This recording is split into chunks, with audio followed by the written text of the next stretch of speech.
Profesor Dr. Muhammad Rofi Wehama, Your Excellency Professor Dr. Saiful Akmal from the International Office of Ar-Raniry, distinguished lecturer and staff from both university and dear student. All praise to be Allah Subhanahu wa Ta'ala who has bestowed His blessing and mercy upon us so that we can gather here this morning on good health. My peace and blessing be upon our Prophet Muhammad Sallallahu Alaihi Wasallam, his family and his companions. On this auspicious occasion, allow me, Chut Amanda Shifa Zafira, to be your Master of Ceremony for the International Visiting Lecture and Student Mobility Program, a collaborative initiative between the Faculty of Islamic, Economic and Business Ar-Raniry Banda Aceh, Indonesia, and the Faculty of Islamic Science, Prince of Songkla University, Patani Campus, Thailand. Give applause. To begin this blessed program, let us listen to the recitation of the Holy Quran by Noval Yafi Gifarinanda. Noval Gifari Yafinanda, please, time is yours.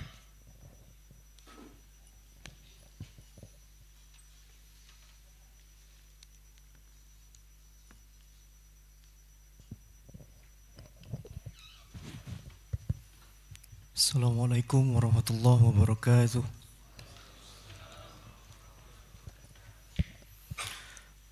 أعوذ بالله من الشيطان الرجيم. بسم الله الرحمن الرحيم. يا أيها الناس اعبدوا ربكم الذي خلقكم والذين من قبلكم لعلكم تتقون. الذي جعل لكم الأرض فراشا والسماء بناء وأنزل من السماء ماء فأخرج به من الثمرات رزقا لكم فلا تجعلوا لله أندادا وأنتم تعلمون. وإن كنتم في ريب مما نزلنا على عبدنا فأتوا بسورة من مثله وادعوا شهداءكم من دون الله إن كنتم صادقين. صدق الله العظيم. أعوذ بالله من الشيطان الرجيم. بسم الله الرحمن الرحيم. الحمد لله رب العالمين والصلاة والسلام على أشرف الأنبياء والمرسلين وعلى آله وصحبه أجمعين. اللهم اغفر لنا ذنوبنا ولوالدينا وارحمهما كما ربيانا صغيرا ولجميع المسلمين والمسلمات والمؤمنين والمؤمنات برحمتك يا أرحم الراحمين. اللهم إنا نسألك سلامة في الدين وآفية في الجسد وزيادة في العلم وبركة في الرزق وتوبة قبل الموت ورحمة عند الموت ومغفرة بعد الموت. ربنا آتنا في الدنيا حسنة وفي الآخرة حسنة وقنا عذاب النار. والحمد لله رب العالمين. السلام عليكم ورحمة الله وبركاته.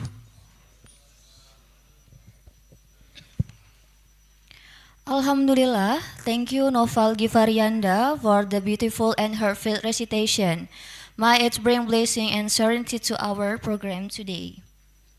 Distinguished guests, next we are honored to invite the Dean of the Faculty of Islamic Economic and Business Ar-Raniry Banda Aceh, Professor Dr. Hafaz Furkani MEC, to deliver the welcoming remark. Professor Hafaz Furkani, time is yours.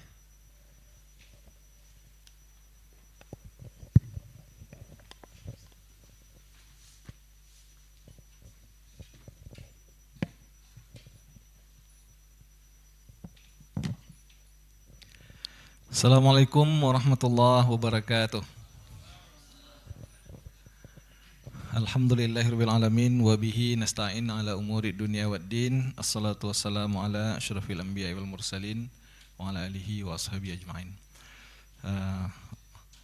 Yang kita hormati pimpinan di Fakultas Ekonomi dan Bisnis Islam, para wakil dekan, ada Pak Dr. Fitriadi, Pak Dr. Analiansyah, Pak Prof. Analiansyah, serta pimpinan Prodi program studi, dan Bapak Ibu sekalian, adik-adik mahasiswa, and respected our guests from Prince Songkla University, Patani Campus, Thailand. So we are happy to be visited by our guests from PSU Thailand.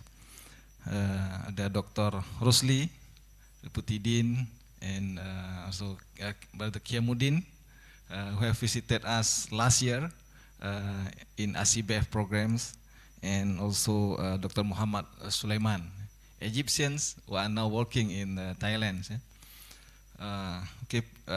Ahlan wa sahlan, welcome to our campus, Universitas Islam Negeri Ar-Raniry Banda Aceh, Faculty of Islamic, Economic and Business. And also to all the students from Thailand, later on you will have sharing sessions among the students in the afternoon at 2 o'clock. Okay, ladies and gentlemen, students and lecturers, we are also happy to have in the first sessions is the visiting lecture and seminar we'll learn some things from Dr. Hendra Saputra and Pak Riza Aulia, and I believe there will be fruitful discussions among the lecturers and also the students. Just a little brief about our faculty of Islamic, Economic and Business. So in Indonesia it is called as Fakultas Ekonomi dan Bisnis Islam. In short form it is called as FEBI. FEBI, Fakultas Ekonomi dan Bisnis Islam. So this faculty is established in 2014. So now we are already 10 years or 11 years old. And we have now currently we have 5 departments. The first is Department of Economics, and then Department of Islamic Economics, and Department of Islamic Banking and Finance, and Department of Business Management, and Department of Halal Industry Management. So we have 5 departments, and we have students now is reach already 2,000 for this semester of number of our students, because we have new study program which is Halal Industry, receive new student this year. And for the faculty members we have 65 numbers of lecturers teaching at this faculty. And our lecturers are coming from various background as well as our students. So our lecturers graduated from mostly universities in Indonesia, and then from Malaysia, like myself, I graduated from International Islamic University Malaysia, just like Dr. Rosli as well. And from USM, yeah, from UKM and University Malaya, and also some from UK as well, yeah, Durham University. We have Pak Dr. Riza later on will deliver the talk. He's graduated from Durham University. And our students also coming from Aceh, yeah, Aceh province, and then from North Sumatra province, and from Java Island also. They come to this place, and we have students from Malaysia and from Thailand as well.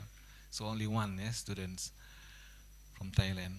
So we are expecting more students from abroad, yeah, comes to Aceh and then comes to study to this university. Okay, so we have regular programs, as I already explained also just now a little bit to our guests. So we have annual event that attract speakers, and lecturers, students from abroad. We have annual conference, 2 annual conference. The first is AIZAWA, Aceh International Symposiums on Zakat and Wakaf. So specifically discuss on Zakat and Wakaf. It's already reached the 3rd year of AIZAWA. And then we have ECOSOP, International Conference on Sharia-Oriented Public Policy. So ECOSOP now is the 4th year of ECOSOPs. So it is general topics. It can be discussed from economics, finance, accounting, business, management, halal. So this is the venue for the lecturer and student and researchers to come to Banda Aceh. And for the summer programs, we have ACBEF. Yeah? So last year, delegations from PSU already comes to the 2nd ACBEF, Aceh Summer School in Islamic Business, Economics and Finance. So it is 5 days programs. In the summer programs, we'll have short course and then student competitions. Yeah? So we have I think 6 competitions, yeah? From essay, business plan, photography, video, essays, yeah? Essay writings and essay review. So this is the platform for students to show themselves, yeah? And also student performance. I remember that students from Thailand, they comes to our place and then do traditional dance performance, and also Achenese do Achenese dance performance. And we went to Sabang Islands, yeah, for these programs. So that is all the overall about the faculty, and we try to have a nice interactions among the students, our students to the student from internationals, and we welcome also student from international comes to our place. And I believe that this is not the last time for you to come, to visit us. And just like Yala Rajabat University, first time they comes only 3 students and 3 lecturers, but annually they come with big numbers. So last times from PSU also only 3 students, Brother Kiamuddin, and how many lecturers? Okay, 5 students and 3 lecturers. Now they come with 17 students with 3 lecturers. So total is 20 delegations. Mungkin sedikit dalam bahasa Indonesia, kami sampaikan ucapan selamat datang, ahlan wa sahlan di Fakultas Ekonomi dan Bisnis Islam UIN Ar-Raniry Banda Aceh. Fakultas kita berumur sekitar 11 tahun, ya. Karena didirikan pada tahun 2014 dengan jurusan ataupun program studi, ada 5 program studi ilmu ekonomi, kemudian ekonomi syariah, perbankan syariah, manajemen bisnis syariah, dan manajemen industri halal, ya. Untuk hari ini kita akan programnya 1 hari di UIN Ar-Raniry, ya, dimulai dengan seminar nanti. Setelah ini kita akan ada seminar berdiskusi dengan topik-topik yang sangat hangat ya. Dan kemudian students akan ada sharing session ya, ataupun diskusi bersama mahasiswa. Di sini ada mahasiswa dari Aceh, kemudian ada mahasiswa dari Patani dari Thailand ya. Nanti di sesi siang mahasiswa akan saling kenal mengenal, kemudian berdiskusi, bercerita perkembangan masing-masing, dan mudah-mudahan nanti terjalin keakraban sesama mahasiswa dan bisa tindak lanjut ya dengan program-program sesama mereka. Kemudian di sore nanti Dr. Rosli dan beberapa dosen akan bertemu dengan Pak Rektor ya, untuk tanda tangan MOU ya, antara UIN Ar-Raniry dan Prince Songkla University. Jadi ke depan kita harapkan banyak kegiatan-kegiatan kolaborasi yang bisa dilakukan ya, antara kedua fakultas, kemudian antara dua universitas ya, Thailand dan Indonesia dan Aceh ya. Mungkin demikian. Sekali lagi ahlan wa sahlan wa marhaban bikum. Selamat datang di kampus Fakultas Ekonomi dan Bisnis Islam UIN Ar-Raniry Banda Aceh. Mudah-mudahan betah tinggal di sini, menikmati Banda Aceh, dan insyaallah akan tetap selalu datang. And we also invite you to come for the third ACBEF insyaallah that will conduct in maybe in June or in July.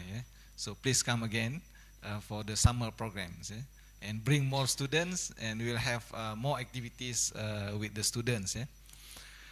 Mungkin demikian. Terima kasih sekali lagi Bapak Ibu sekalian, adik-adik mahasiswa yang telah membersamai kita meramaikan kegiatan pada hari ini, dan mudah-mudahan terjalin hubungan yang baik ya antara kedua kampus.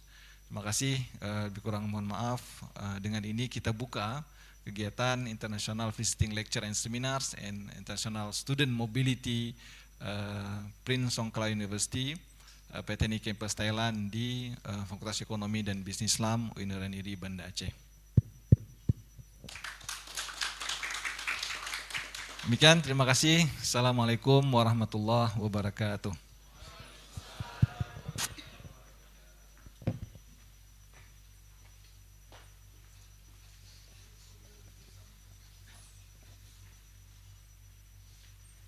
Thank you very much, Professor Dr. Hafaz Surkani MEC, for the warm and insightful welcoming remark. Distinguished guests, we have now arrived at a very special moment where we will listen to the keynote address from our honored guest, the Dean of Faculty of Islamic Science, Prince of Songkla University, Patani Campus, Thailand. We are pleased to invite as Professor Dr. Muhammad Rofi Wehama to deliver his keynote address. Professor Dr. Muhammad Rofi Wehama, time is yours.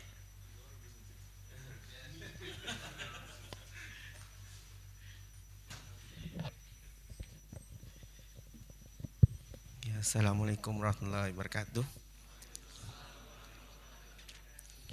Okay, first of all, I would like to thank the Prof. Hafaz Furqan, Dean of Faculty of Economics and Business, and also all lecturers and also all staff, and also for the Thai students here to join the programs. This program we call One Program, One University. With annually program, we always send the students. We bring the student to abroad. This year, we choose University Ar-Raniry, right? In Ar-Raniry, Banda Aceh. Sorry for pronunciations. Okay. And why we choose here? Because before that, our members and our lecturers and our students come to join ACBEF, right? ACBEF. So we kind of see that fruitful that program. So that's why we want to bring the students to do the mobility here. And also, We do have like 4 departments of our faculties, which is Islamic Business Innovations. We, as the Islamic Business and Innovation, is under Faculty of Islamic Sciences. And second department is Islamic Teaching. And we also do have departments of Islamic Studies and also for international program, for 4 departments. And also we have 2 more master program, which is Islamic Administration Education, and also we have the Islamic and Muslim Studies for master programs. And for PhD, 1 degree, which is under Islamic Studies and Muslim Studies. And we also bring 16 students to open their minds to see and learn new experiences in this Banda Aceh, and also for these faculties and this university. And we hope that these programs going to yield fruitful benefits for our students and also for the future collaborations. And we also want to promote our programs like SEBF. We have a mini seed program that we call mini social enterprise for economics developments. We always have done for this program for 6 years, 6 times already. So we also want to invite the faculties of economics and business to join us to do like this program. We're going to let the students go to the field and they come up to the university with the news products to help the communities in local Patani. Yeah, these kinds of we invite Vietnam's university and also Indonesia Surabaya University and UIN in Jakarta and Azhar University. And next year, inshallah, we're going to invite UIN Ar-Raniry, okay, to join our programs. So hopefully this program for mobility is starting programs to get the big program in the future, inshallah. Okay, thank you again. Assalamualaikum warahmatullahi wabarakatuh.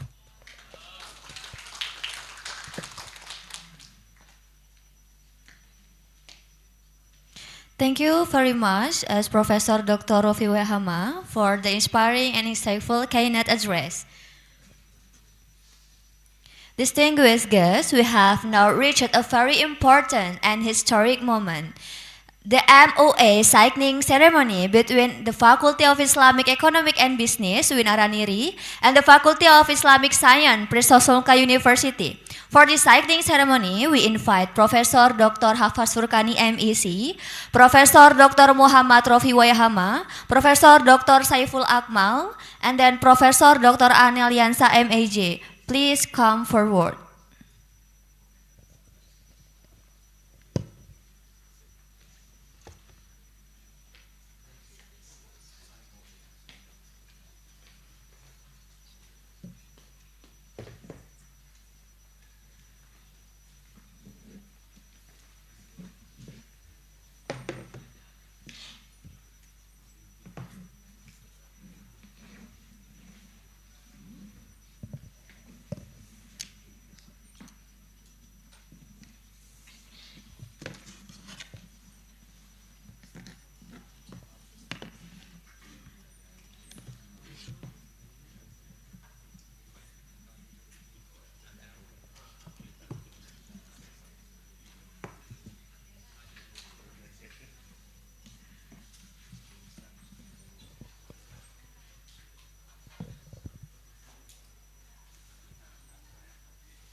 Alhamdulillah, the MOA has been successfully signed. May this collaboration strengthen academic cooperation and bring lasting benefit to both institutions and our academic communities. Let us give a warm round of applause. Okay, maybe before we join in the seminar, maybe we can have a group photo session first. Please, all guests, come to the forward, and then we can take a photo together.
Maybe after this we can take a picture together with all students.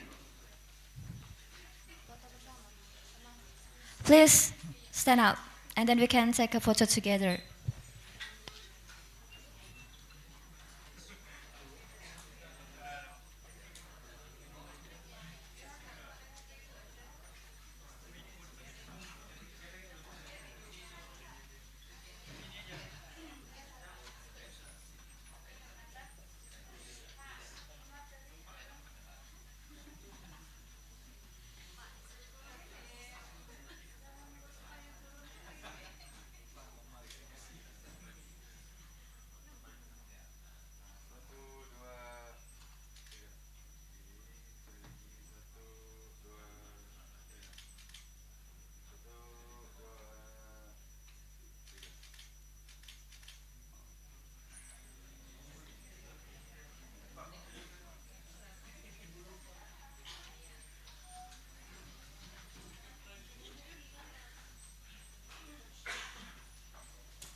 Distinguished guests, we will now process to the international visiting lecture and seminar session. In this session, we will hear presentation from 3 distinguished speakers and their respective files.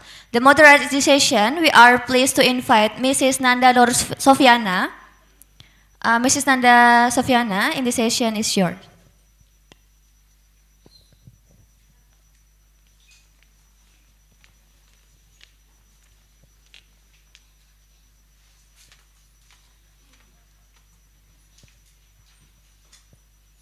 All right. Thank you, Amanda, for the warm welcome. And Assalamualaikum warahmatullahi wabarakatuh. Okay, good morning and warm greetings to our distinguished guests, and then also respected lecturers, colleagues, and dear students.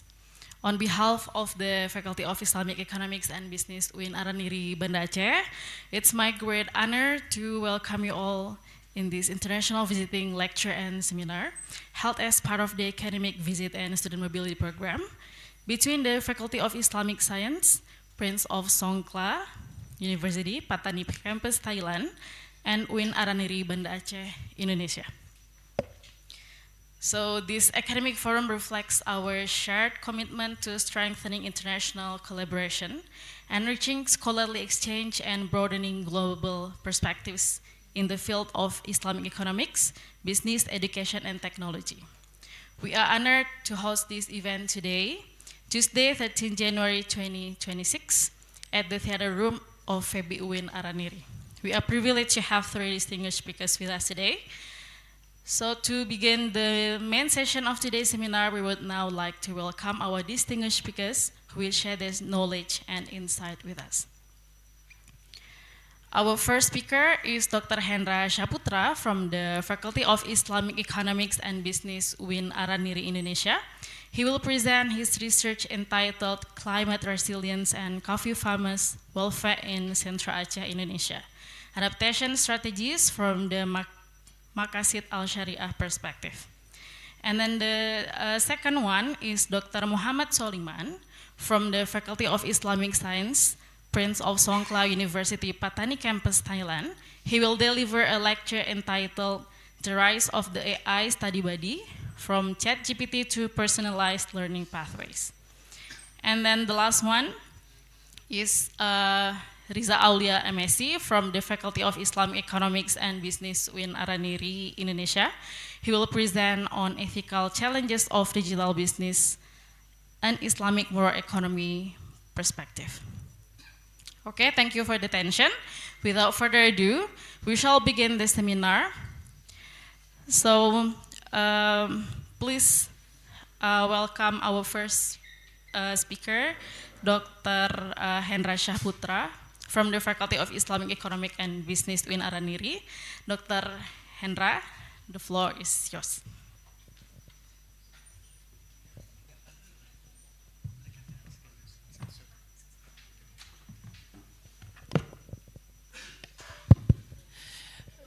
Thank you. Bismillahirrahmanirrahim. Assalamualaikum warahmatullahi wabarakatuh. Welcome to our session, all the participants from Thailand and Indonesia. Rasanya kalau bahasa Inggris di depan orang Indonesia agak asing gitu ya. Itu. Thank you for having in this session ya.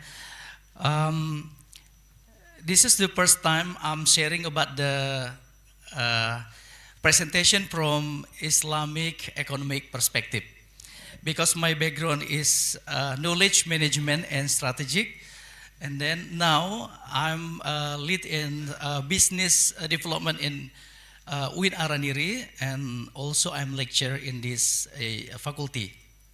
And now,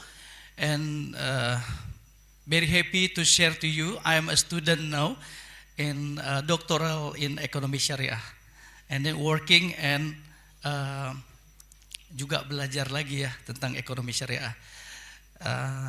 Mungkin nanti ada hal-hal yang barangkali di depan student saya di sarjana mungkin agak kurang mungkin ada informasi yang perlu diluruskan oleh para semua yang mendengarkan presentasi ini. The title of my presentation is Climate Resilient and Coffee Farmers Welfare in Central Aceh, Indonesia, from Adaptation Strategies from the Maqasid Al-Syariah Perspective.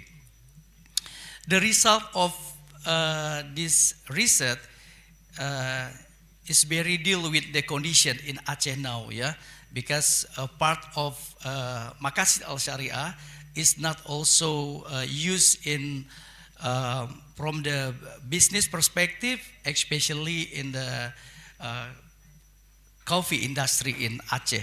Yeah. Next. Yeah. This study aimed to analyze the impact of the climate change on the economic welfare, especially of the coffee farmer in Central Aceh and Indonesia, and identify about the Maqasid Al-Syariah and based of adaptation about the strategies to improve to the sustainability of the coffee sector in Aceh in Indonesia. And we use the methodology of the research is about the, unlike other studies, because a quantitative approach with the explanatory design, it was employed in this research. And then maybe you can see about the coffee farmer in Aceh Tengah, especially in district, participate in answering the questionnaire and the data, all the qualification with use the structural equation modeling or SEM.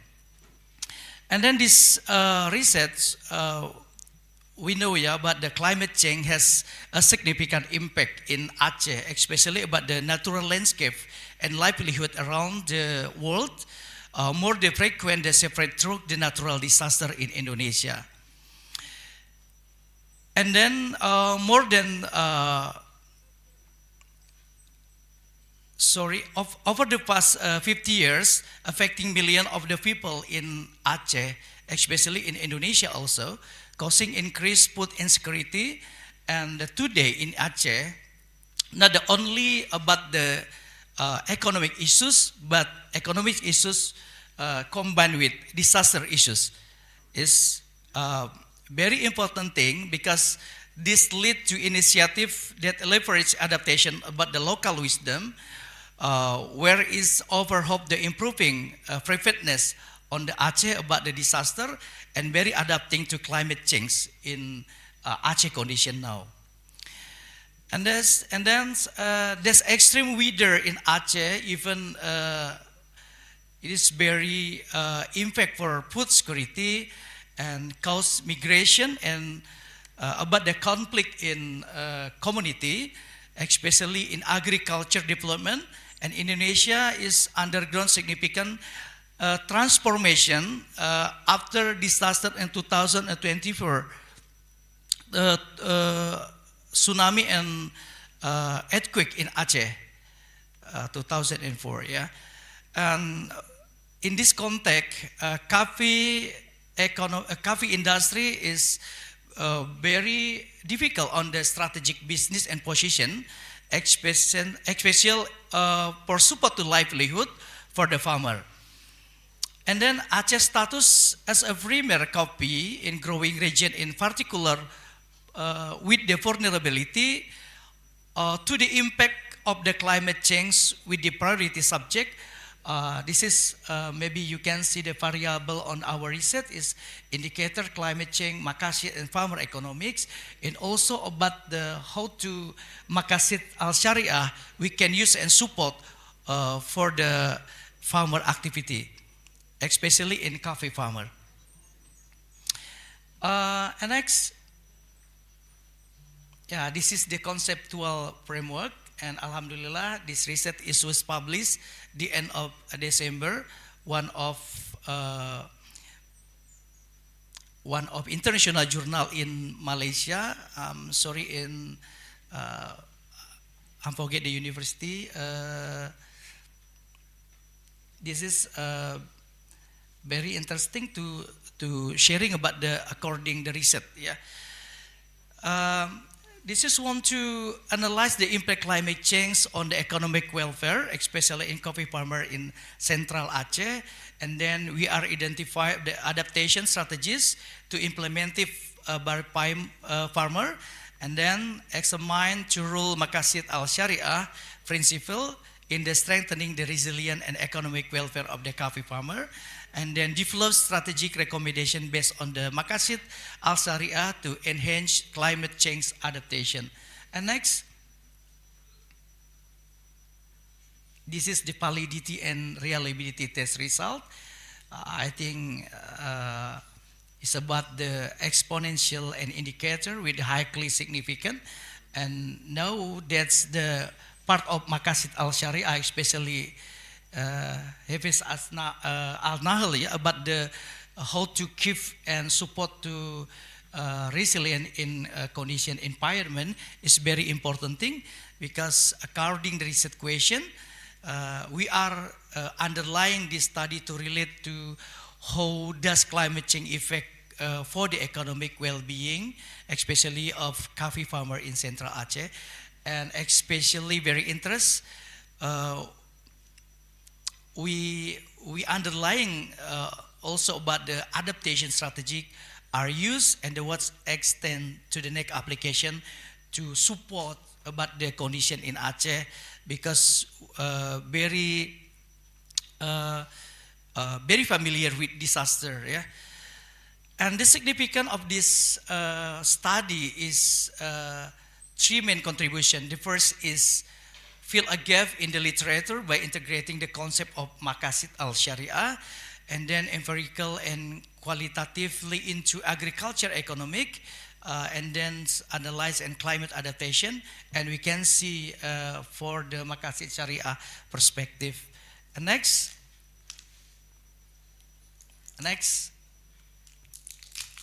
Yeah, next. This is the full model from my research. And then next.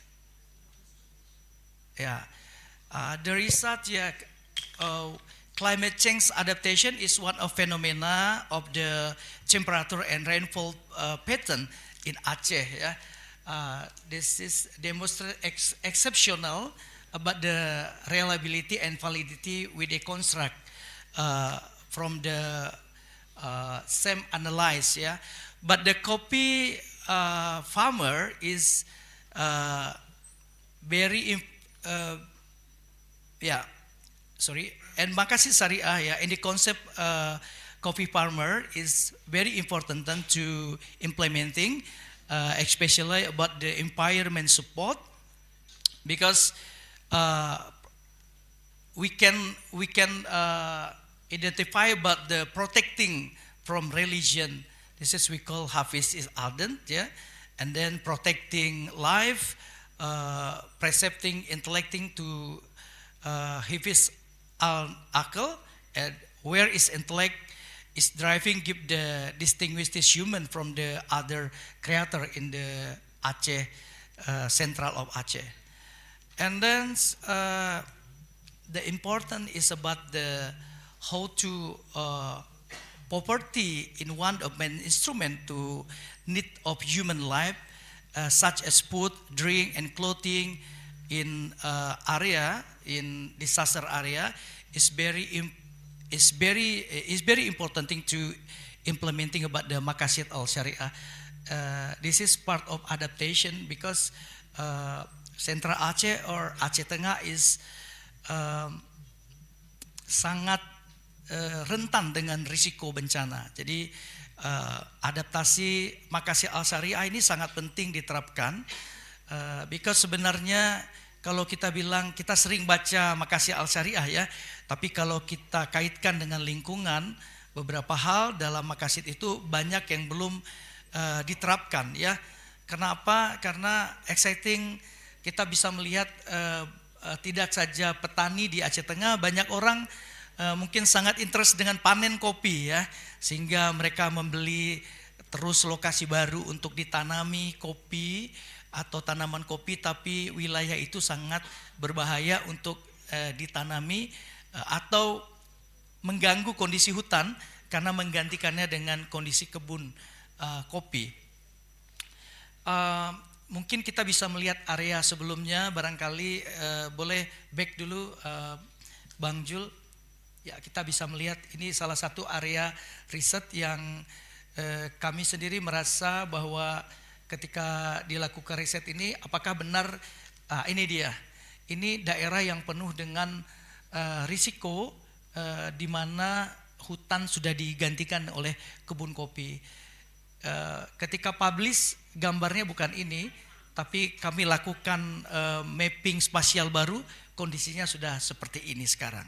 Jadi risiko yang muncul di daerah yang tidak hijau itu dan daerah yang berwarna menunjukkan bahwa sebenarnya ketika maqasid al-Syariah diimplementasikan dengan baik, mungkin kita akan bisa mencari rezeki dengan baik dengan tidak mengganggu lingkungan yang harusnya berbarengan dengan kehidupan kita. Jadi di mana distribusi dari responden semuanya berjumlah 600 orang yang kita wawancarai selama 6 bulan lebih kurang itu memberikan kontak, dan ini real terjadi. Daerah ini adalah daerah yang paling terdampak after disaster now condition in Central Aceh. Sorry? Oh. Oke.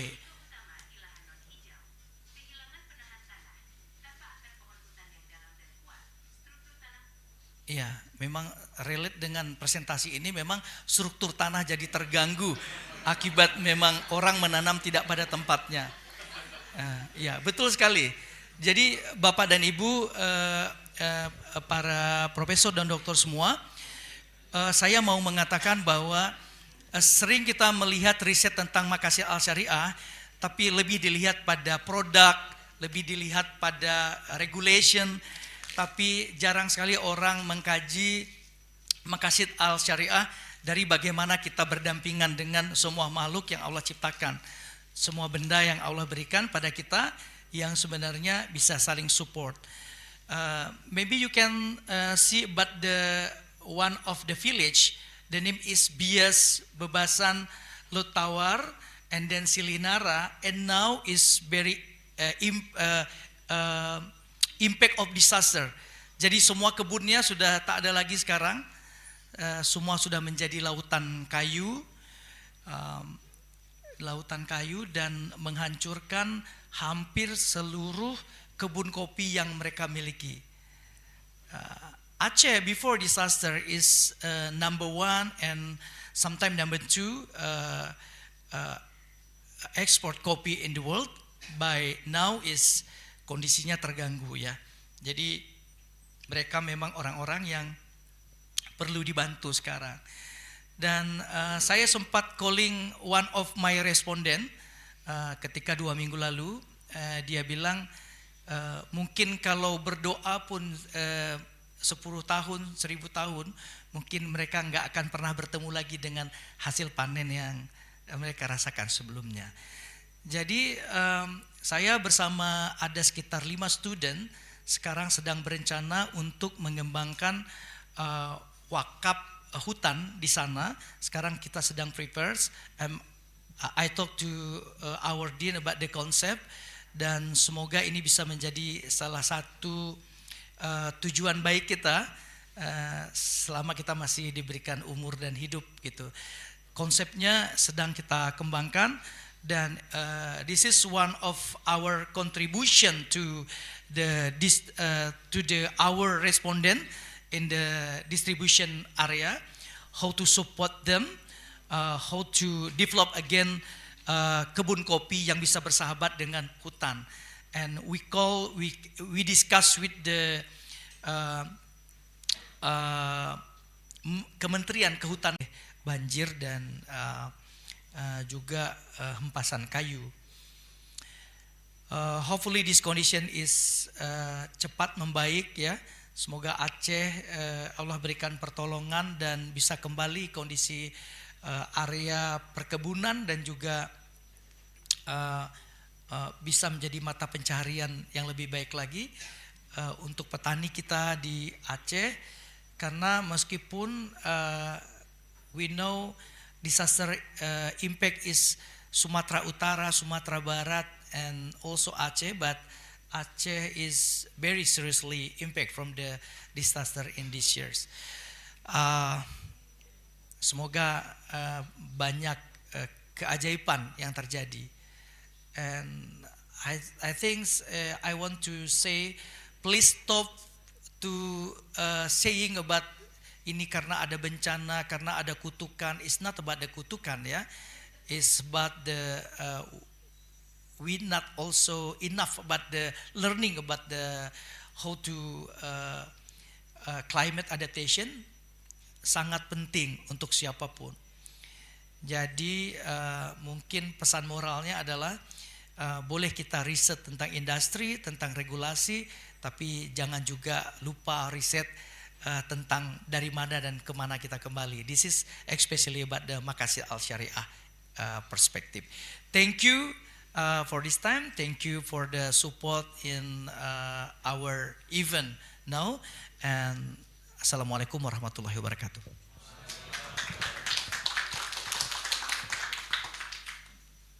Ya, Waalaikumsalam warahmatullahi wabarakatuh. Thank you so much, Dr. Hendra, for a very insightful presentation. And maybe because most of your presentation presented in English, maybe you can say it again in Bahasa Indonesia maybe. So because you can see here the students like feel sleepy because of that.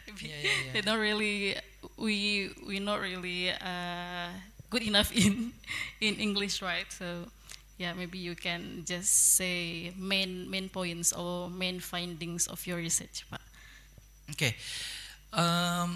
Jadi sebenarnya yang paling penting dalam Makasih Al-Syariah itu adalah bukan saja melisting semua hal ya, Bu Nanda, misalnya menjaga harta, menjaga menjaga jiwa gitu ya. Tapi satu yang paling dilupakan. Jadi saya lakukan riset ini memang yang paling lama. Riset ini yang paling lama yang saya lakukan. Kebetulan kita juga kolaborasi dengan beberapa periset dari luar universitas kita. Jadi yang paling mereka mau adalah kita checklist tentang apakah memang bukan saja penting. Kita mau share bahwa ada hal yang penting yang terlupakan adalah, jadi Aceh itu di tahun 2024, mungkin adik-adik yang hadir belum lahir ya. Belum. Mungkin namanya pun belum dipersiapkan ayah ibunya ya. Belum dibayangkan akan lahir gitu. Tapi bagi yang lahir 2004 sudah tahu barangkali ada cerita-cerita yang menarik pasca itu.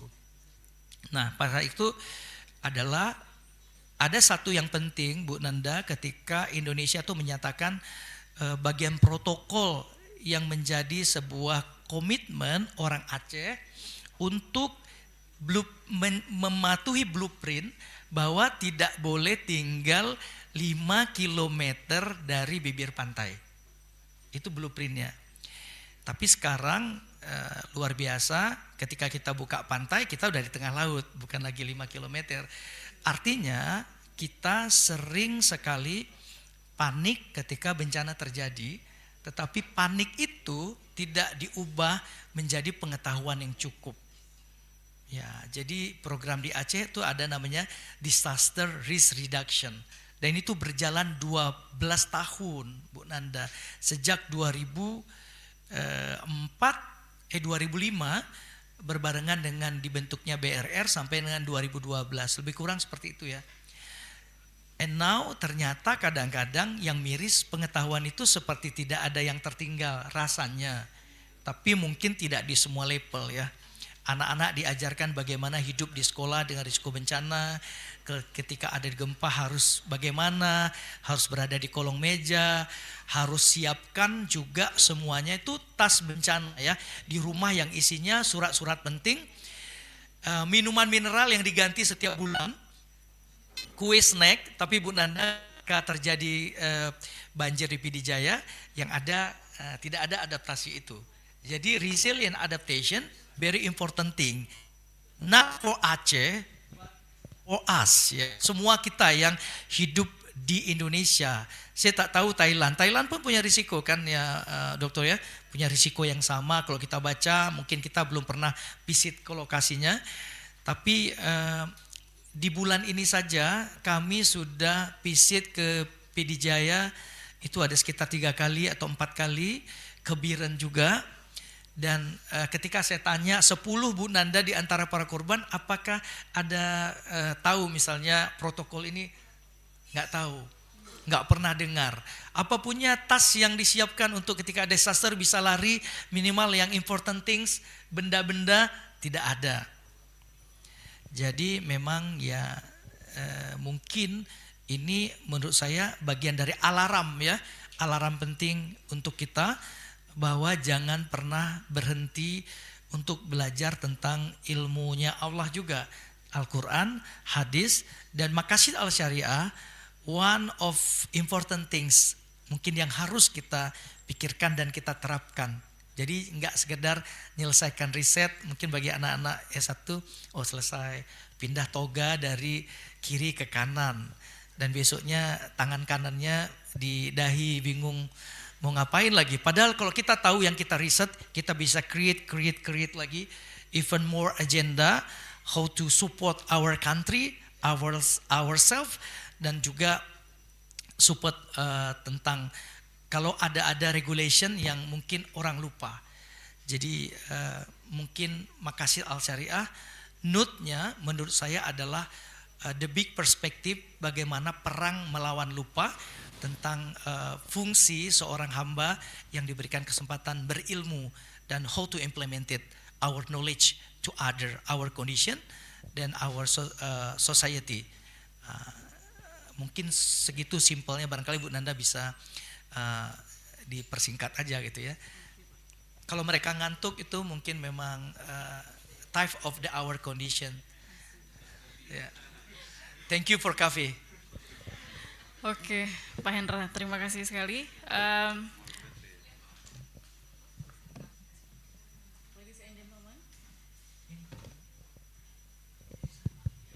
Ladies and gentlemen, to be more effective, I think let's just make a panel discussion.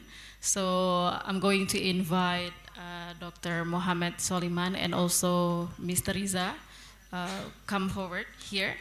So we can just make a panel discussion. So you can deliver speech, 20 minutes each, and then after all the presenters, we can have a Q&A session at the end.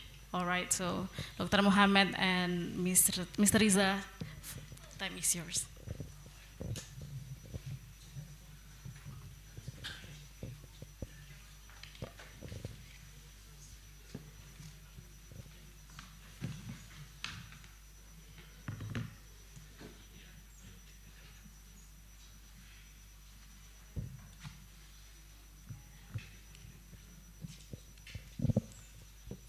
Who's gonna first?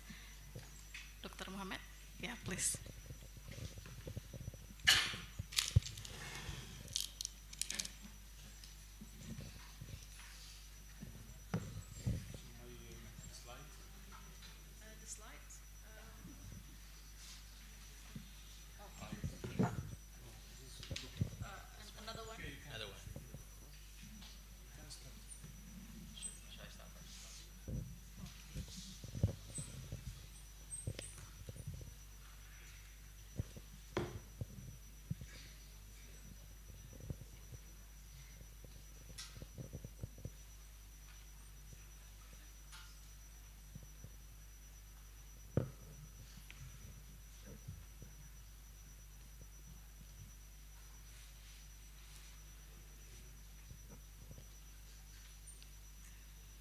So Mr. Riza is going to firstly present, right?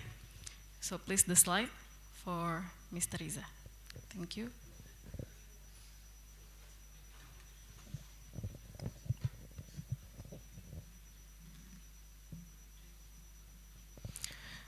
Oke, baik. Bismillah, Assalamualaikum warahmatullahi wabarakatuh.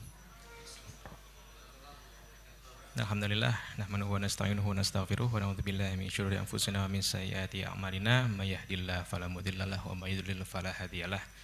Asyhadu an la ilaha illallah wahdahu la syarikalah wa asyhadu anna Muhammadan abduhu wa rasuluhu la nabiyya ba'dah. Honorable Mr. Dean, Professor Dr. Hafaz Furqani, and all our respected guests from Prince Songkla University, Patani Campus, welcome to Aceh. Very happy to have you back,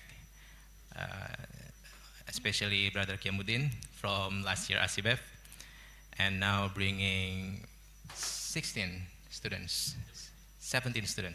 Okay, right. So it's also an honor for me to present my ideas for.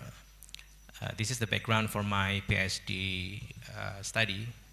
Will be commenced this year, inshallah.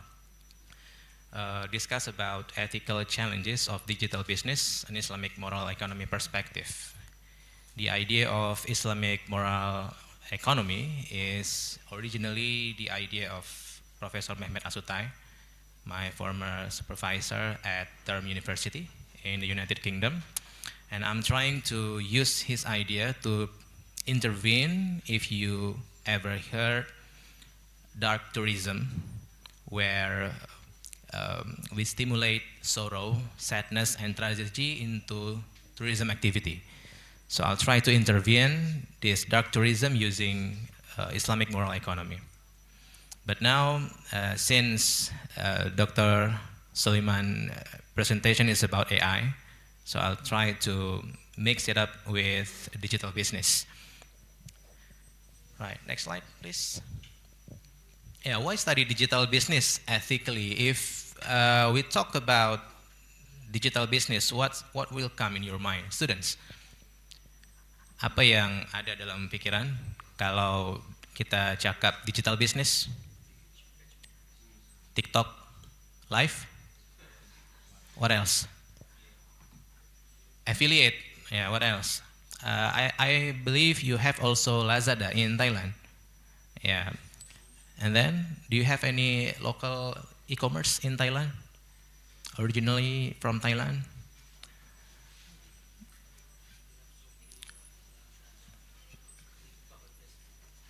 TikTok, yeah, TikTok and Facebook Shop, yeah. So this sort of things that is very common in your generation. Yeah, Gen Z is very common with this kind of things.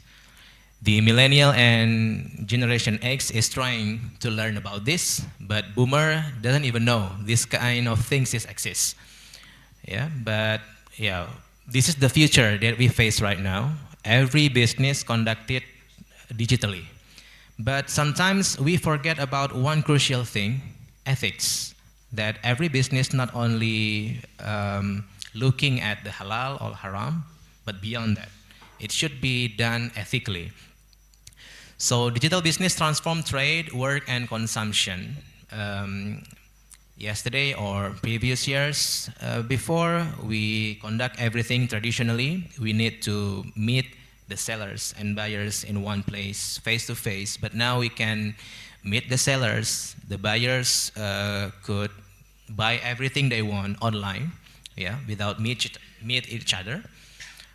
So it brought structural shifts with moral consequences. There's always moral hazard in this kind of activities. And ethical discourse often limited to compliance, yeah, CSR or Sharia labeling. So when we have a Sharia-based product in general paradigm, it also logically based as ethical.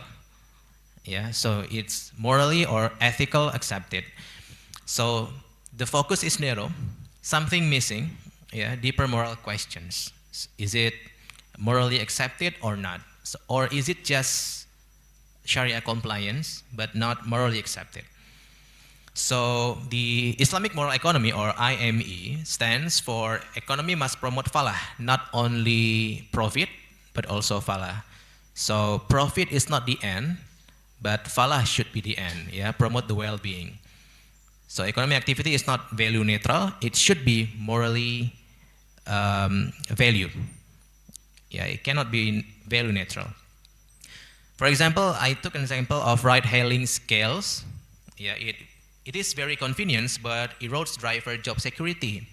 I believe you also have Grab in Thailand.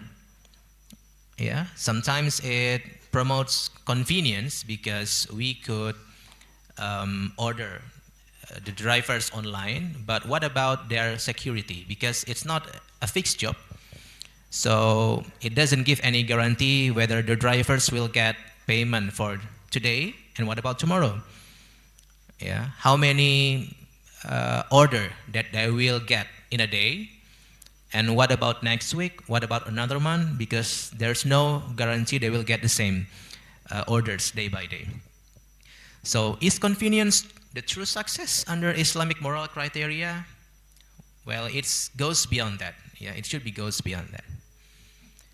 Next slide. Okay, so the foundational concept of Islamic moral economy is to integrate moral values, social justice, and economic activity. So it's not evolves around halal and haram only, but it should be ethically accepted and promote justice to all participants in a business concept.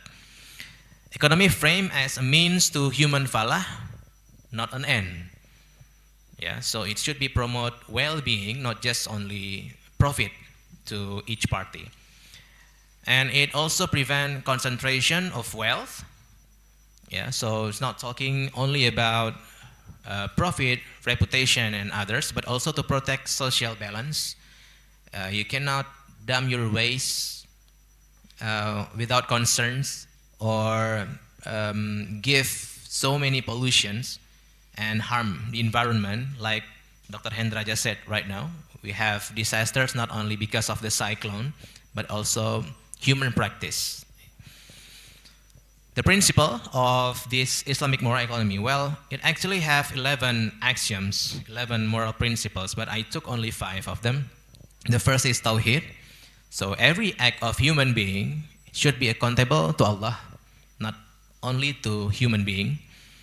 So every action, whether you want to sell something or you want to buy something, you want to consume anything, it should be do responsibly. And also you need to promote adl, yeah, justice and prohibition of exploitation. If you want to hire online drivers, so think about their welfare also. Yeah, not only the profit to your organization, but what about the security of their job? What about the also health security? Whenever they got sick, they won't have any payment because they couldn't get any order to be finished. And also maslahah, promotion of public good and welfare. Yeah, public facilities should be maintained. La darar, avoidance of harm in transactions and policy. No hidden fees. Yeah, this is a common thing. If we do transaction online, we want to order something, but if we saw the flyer, something general that we could see is just DM for price. DM me for price. That's hidden fees. Yeah, you need to disclose the price. So potential customer could decide whether they want to do the transaction or not. Yeah, so you need to disclose the price. And also the circulation of wealth, not only baina aghnia, yeah, not only circulate among the rich, but also think about the poor people. Yeah, that's the principle. Next slide. So yeah, what makes digital business different with traditional or conventional method? The first one is platform-based models. So we know, yeah, like you said before, Lazada, Grab, yeah, Live TikTok or Facebook's shop or anything. Its centralized digital platforms enable rapid network growth, and it happens today. And then data-driven and algorithmic decisioning. Even there's a saying that your application can listen to your thought. Diverse dominant platforms. If you take this example of twin dates promotion, like 2nd of February or 3rd of March, yeah, 22, 33, 44, 4th of April. So it will provide many discounts, many sales, and it only concentrate on dominant market leader. Okay, and then financialization and growth obsession. It prioritizes scale and valuation over social outcomes. Representative examples, yeah, like I said before, ride-hailing application like Grab, or here in Indonesia we have Gojek also. E-commerce platforms like Lazada, Shopee, yeah, and many other platforms. Fintech and BNPL, buy now, pay later. Social commerce and etc. In concrete sectors illustrating these features. What is the consequence of this? Intensified ethical risk, Concentrated power, obscure accountability, scale over social goods. Yeah, so it will promote higher risks of harm and reduce redressability. It looks like it addresses many things in conventional or traditional method, but it also comes with new problems, ethics and moral. Okay, next slide. So this is the first challenge that we may face in digital business. Profit versus justice. How to prioritize human dignity, not only talk about profit. The core tension, digital firms prioritize growth and dominance while social costs are pushed outward. Yeah, costs like pollution, waste, and social insurance, health insurance. It's oftenly avoided by this kind of tension. And the observed impact, the small media enterprise forced into unsustainable price wars during flash sales, yeah, like we discussed before, the twin date sales, when the dominant market leader will be targeted by the potential customers to get lower price on the date, but the small enterprises will suffer from this cycle, yeah, this cycle of sales. The normative response, the profit seeking must be subordinated to justice and human dignity to prevent exploitation. So the e-commerce platform like Lazada, Shopee should also think about the small players, not only focus on big dominated players among the application. Like in Shopee, we have mall, we have stars, sellers, we have beginner or rookie, yeah. So it has to cover all of the players, not only focus on the dominant market leader. Policy aim, design economic arrangements that sustain community well-being and prevent social harm. So it also need to look at social costs, not only promote profit. Next slide. The second challenge. Yeah, this is the second challenge, the surveillance capitalism and human dignity. Because in digital business, the institution or the organization treat human as commodity. Yeah, not human trafficking. It's not like that, but we just see as a data. Information and data, because they have our phone numbers, address, even our national identity number. Yeah, so it could be used as information provided to many supplier to be sales later on. So commercial extraction of behavior data without clear end user understanding. Yeah, sometimes without our consent as the customers. Yeah, maybe my students from Indonesia aware of the application that called PhotoU. Yeah, they took people's photograph without consent with common reasons, because it's a public space, so they could take people photograph without consent, but it's against the ethics. Yeah, it harms the ethical. And the IME concept, amanah also violated when users become manipulable data points. So it breach of moral stewardship and custodial responsibility, because human being should be treated as human being, not only as a data or information. Even now, we could say that rich people nowadays don't just have money or gold as their possession, but a person that holds very important information could be claimed as the richest man in the world nowadays.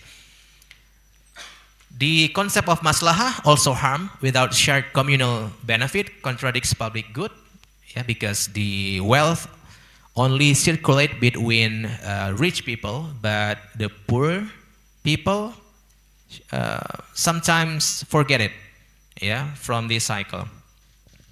For example, the abstracting behavior to shape purchases without shared benefit. Like I said before, the application could hear you, could listen to your thought. If you're talking to your friends that you have a plan to go holiday to Aceh, for example, yeah, from Patani, then the application they will provide you with many information about all the thing that you need to the holiday day. For example, the flight tickets, the accommodation, the place of interest that you want to visit. Yeah, it will provide many data because the application could listen to your thought. So normative prompts for scholars: evaluate consent, trust, and communal benefit, not only legal compliance. This is the homework, not only for scholars, I think, but also for the regulators. So we need to think not only the legal compliance, is it Sharia compliant or not, is it a law by the religion or not, but also does it harm the trust of the customers? Does it serve as community benefit or not? Yeah, so it goes beyond the legal compliance. And the last challenge, next slide. The third challenge, yeah, platform power and gig worker vulnerabilities. So the gig problem here, your generation, I believe, yeah, students, your generation is very happy if you got a work or a job that allow you to work from anywhere without any permanent contract, so you can fulfill your mental health problems. Ya, dikit-dikit hilang ya kalau kata kita, dikit-dikit healing, terakhir hilang karena terlalu sering healing. Ya, but the problems by this digital business activity, lack of job security and fair wages. Like I said before, an online driver could not guarantee whether they could get a full day salary, and tomorrow it will happen again, it will repeat. Yeah, they cannot guarantee that.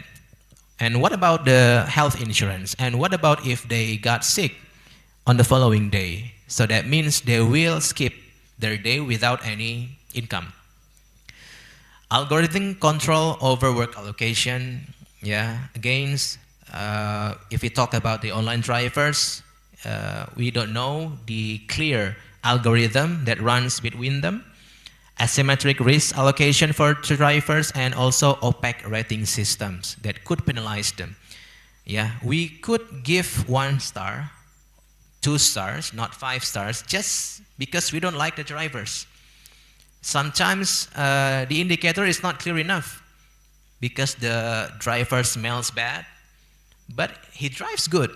Yeah, he drives well, but just because he smells bad, we give 1 star. And that's not fair. Yeah, that's what we want to intervene.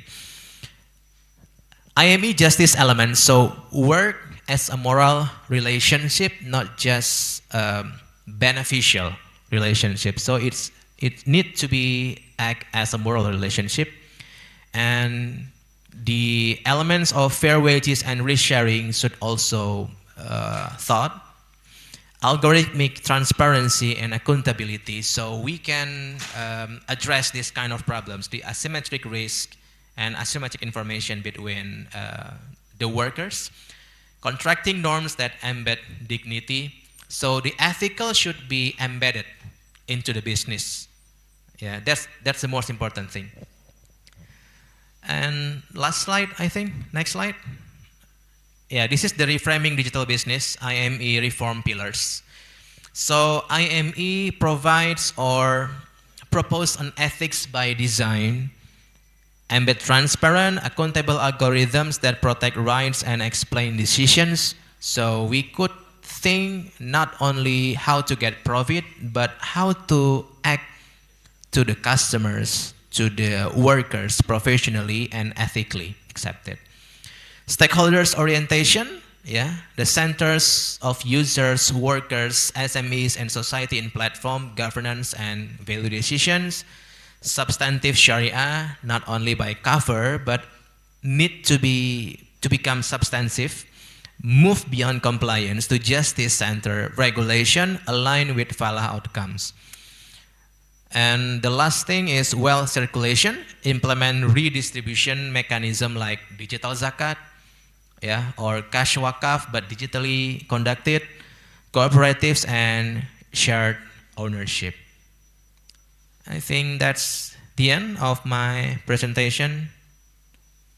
Yeah, so technology for justice and Islamic moral economy as a guide. Yeah, so economy is not an end, falah should be the end, because economy is just an activity, but falah is the aim of the activity itself. Thank you, that's for me, and I give it back to the moderator. Assalamualaikum warahmatullahi wabarakatuh.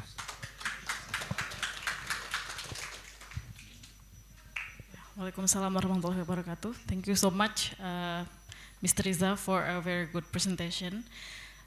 Well, it's about, so he tells us about the ethics, yeah. So we need to pay attention for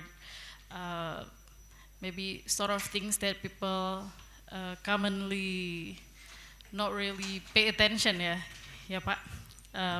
For example, like take a photo of us, for example, if we give lecture in the class, ya misalnya kita bikin apa namanya, kita lagi ngajar di kelas, it's not ethical, right? Ya itu nggak etis sebenarnya. Jadi those sort of thing that he explained to us before. And then this research it focus on ojek ya Pak. Yeah, online drivers. So it's not just giving us food or things.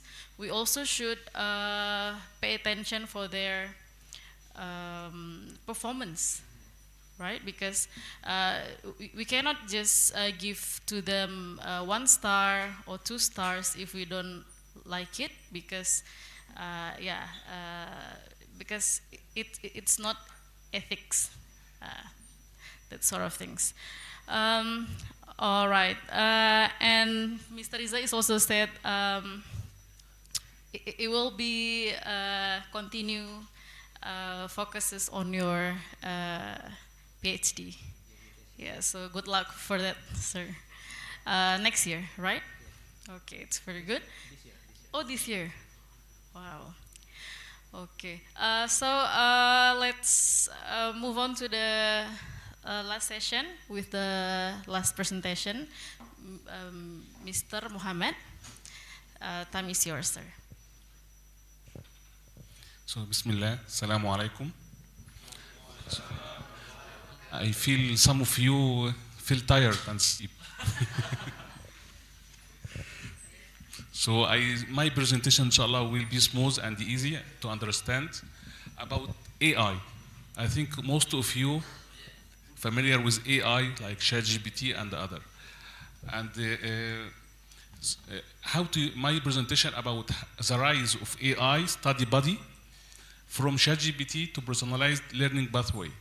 How you as a student can benefit from using AI in a different way. Not only ChatGPT, we have new tools every day. We have new tools of AI. Make your learning journey is more easy and simple. Okay, next. So now we have a new revolution. Few years ago, we have IT revolution. Okay, but now I feel we now a new revolution using AI, and every day we have new tools using AI. Make our study or make our learning different or more professional. Now, if you okay. You can use before few years Google to make search, okay, but now result in Google, okay, it's very efficient, but now we have another tool, AI, like ChatGPT AI, can search also, give you not information, no, can give you report, detailed information, and give you how to build a framework, not only one information. You can Google before many search to reach one outcome. But now, in one search, AI can give you full report, full information as you like. Also, AI can be agent, can help you in your daily task. For example, every day you study your chapters or your PDF files or you write your report. AI can become automatic, do your daily task. So now we feel AI transform our learning in a new way, in a new professional way. As I mentioned here, one study, recent study, so a student in USA, around 80% use AI in their daily tasks in learning. Okay, next. Can we consider AI your teacher? Can. Now AI can represent you a new way for self-learning. You can, for example, you need to do something, know something about programming, for example. A traditional way, you can go Google to search any MOOC or any information how to do programming language or how to master any programming. But now AI can give you like a summarized essential programming code, and also can give you examples how to build your first application. So AI give you, as I mentioned, full or comprehensive tool to get your knowledge. Also AI save your time. As a student, you need very fast information. In one search, he can give you the whole picture about your topic, and also can summarize. You need, for example, today you need to study this chapter, a lot of papers. I can use AI in summarize this chapter in one paragraph or two paragraph or one page, give you a introduction to this chapter before you deeply study it. So AI can save your time. For exam preparation or exam practice, you can upload, for example, your chapter or your material to ask AI to give you some questions, like a practical question or practice before you go for exam. So can help you to summarize the basic point and give you questions and the answer. Okay, next.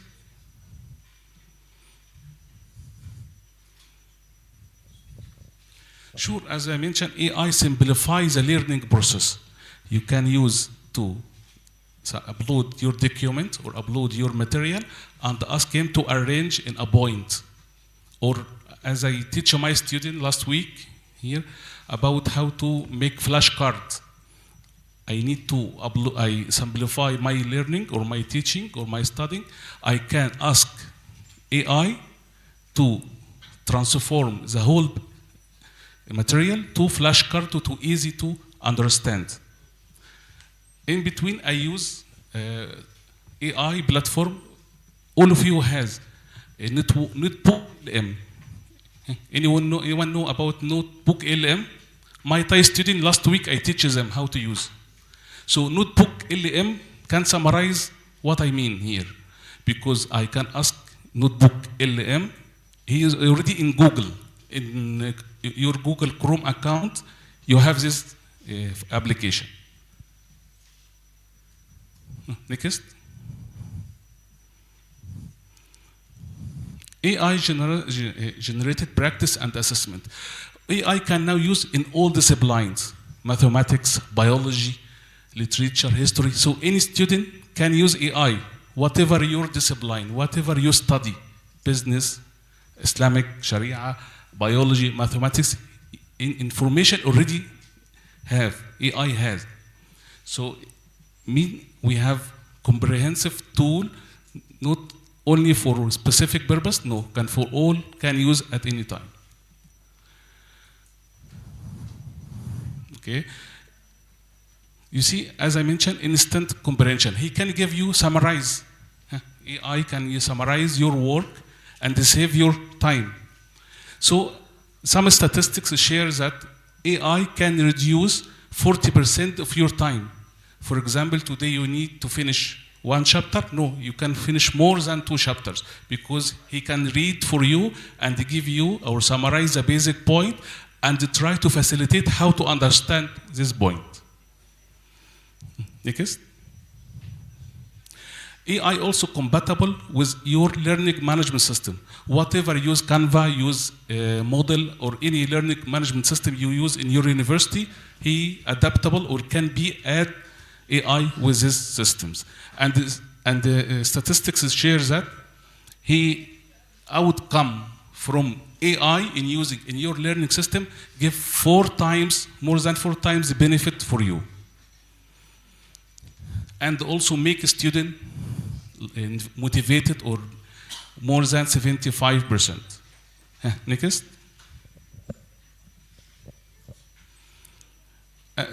Now, as I mentioned, LMS integrated with AI, like Model or Canva or Blackboard. And another study shares that real world impact. Can AI affect the real world impact? For instance, some study in Los Angeles Pacific University, they mentioned that 7.5% increase in GPA as prediction of when using AI can increase our outcome GPA. Accessibility and inclusive design. Yes, AI not only, as I mentioned, not only ChatGPT. As I mentioned, we have a nice tool named Notebook LM. They have many functions. Like you can make a video or audio and he can transcribe or translate to you. Whatever also language, he can overcome now any language barrier. English, Bahasa Indonesia, Bahasa Malay, Arabic, he can do with all language. So AI can using here and transcribe, give you a report. Or can you upload a YouTube video and ask him to summarize in point or what is the content. And he supports any language, whatever your language, as I mentioned, in multi-language. But we have integrity, academic integrated challenges, like how to follow ethics when using AI. I cannot, for example, do assignment and upload to my teacher and ask, I claim I did by myself. Cannot. You have to follow the academic integrity. So now in AI, or the world of AI now, we have some challenges we try to solve about integrity. For example, detection tools is still not effective or not effective. Like we have some application detect if your work or your report 100% by you or you can using AI too. So still AI application not effective, but in progress maybe soon they can valid or can produce a valid AI detector. Also AI, we are afraid. AI, you depend heavily on AI. So you can remove or stop your thinking as a human. So this is a problem, a challenge. So whatever the good use of AI, you must be clear, must be using AI as a tool, not you, not for you, or not replace you. You can use a tool to get some creativity, some improvement in your work. So promoting equity, can previous slide.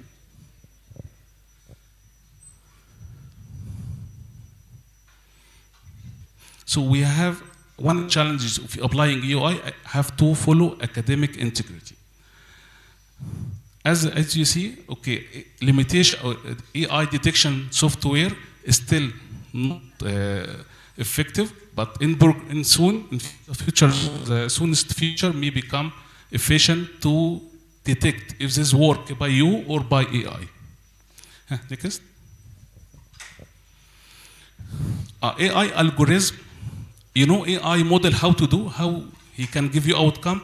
He has algorithm. This algorithm trained many times, 1 billion times, as he mentioned. It's like ChatGPT, billions of times trained to give you the requested information. So some information may be wrong. When you use AI, for example, ask about Gaza, what happened in Gaza. The outcome, not real.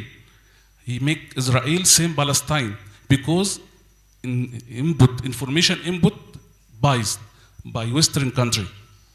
Okay? So this is another challenge of using AI. You have to be aware about AI trained information or stored information may be biased because that who developed it developed the country. So and also educational inequality and digital littering also another challenges or another problem of using AI. As I mentioned, trained algorithm may be biased by the developer of this AI tool.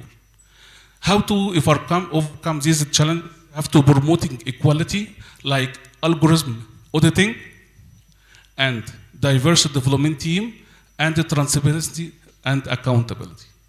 Next.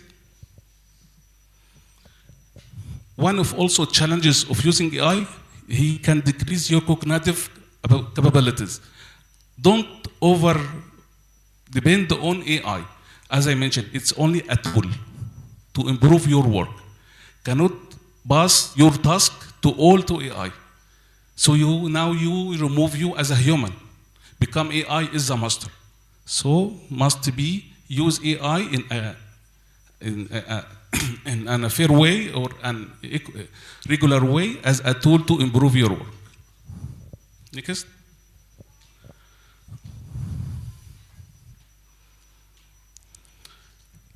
So we have to train a student, this is our role as academic, how to use AI in a regular way or a professional way.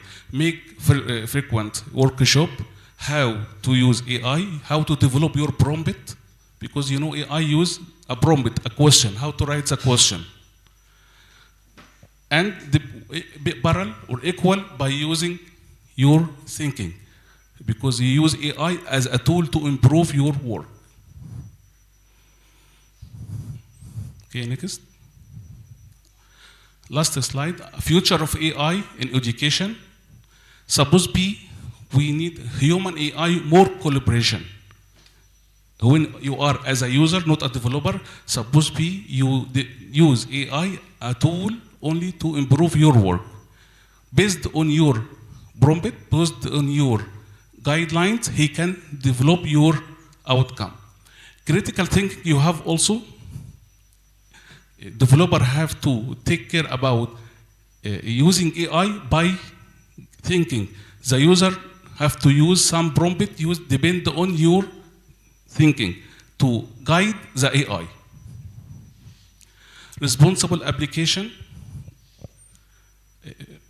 Some developer for AI tools, and I think now they start, not give you 100% of your outcome.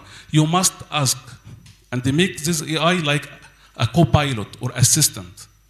Like some AI application from Microsoft Copilot. You have to ask many questions or make a scenario to get your or reach your outcome. So he can help you one by one, step by step. Both of you and the AI can develop a creative work now because you guide, you drive the AI. Okay? This is the future and the now. And my presentation finished. I hope I can make this on 5 minutes. Can I use laptop?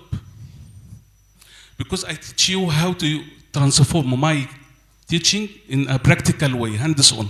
I use only one tool, make clear my presentation, make my presentation more simple. So I can have my laptop, I can present here. Kan?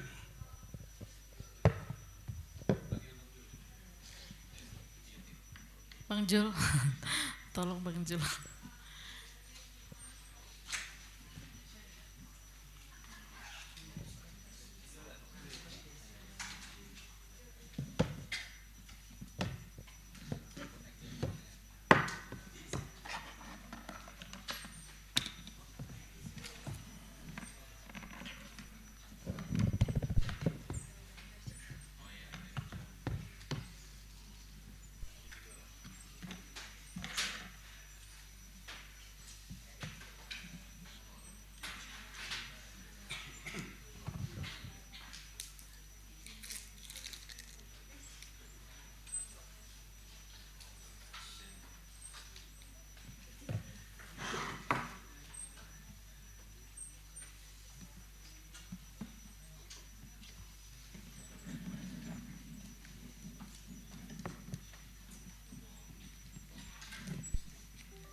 As you see, this is my Google Chrome browser.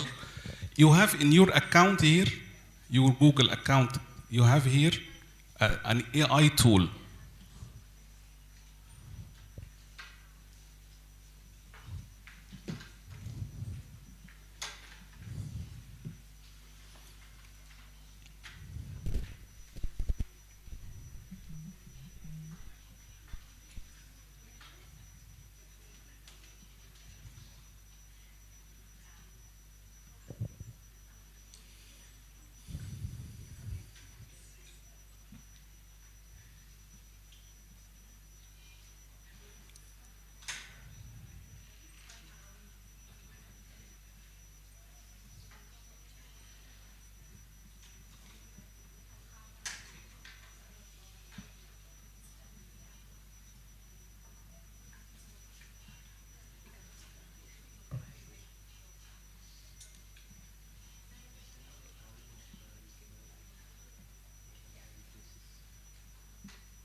This tool named Google Netbook LM.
So any of you use Netbook LM here in Indonesia before?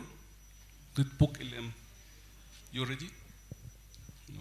So Yeah, why please. this appear here?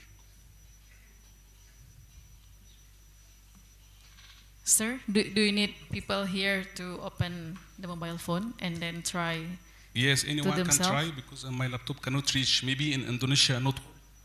Or Oh, the not network, no, the this signal tool. is not really good here. I think. Yeah.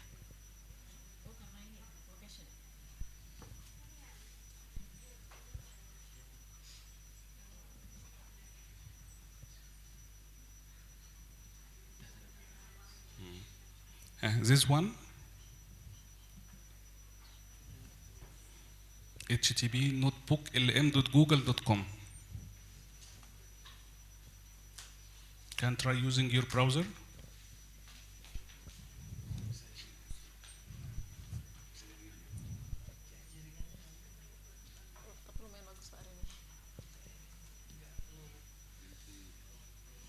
No, Wi-Fi we have. I have using my.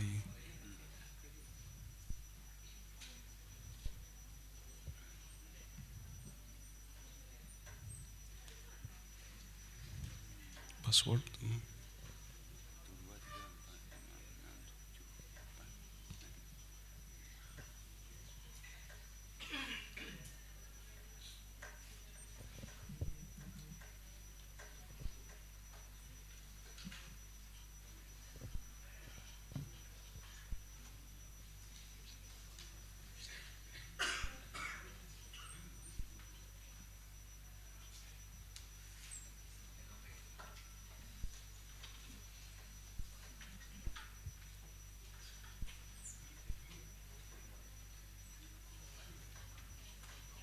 Yes, okay. So, notebook LM, just go this URL.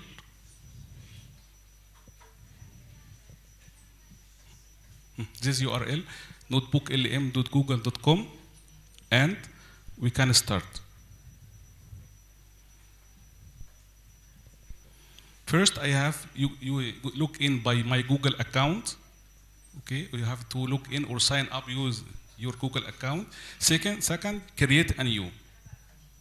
So this practice or hands-on better with my presentation. How AI make your learning more efficient and more easy also. So here I create, ask me what you need to do.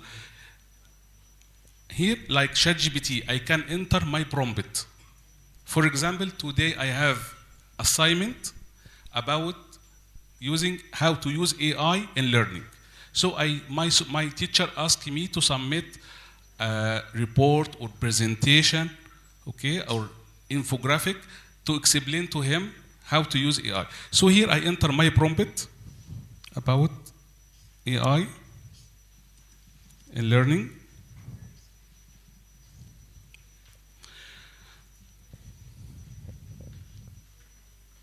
He make search like ChatGPT, okay? He make his search, okay?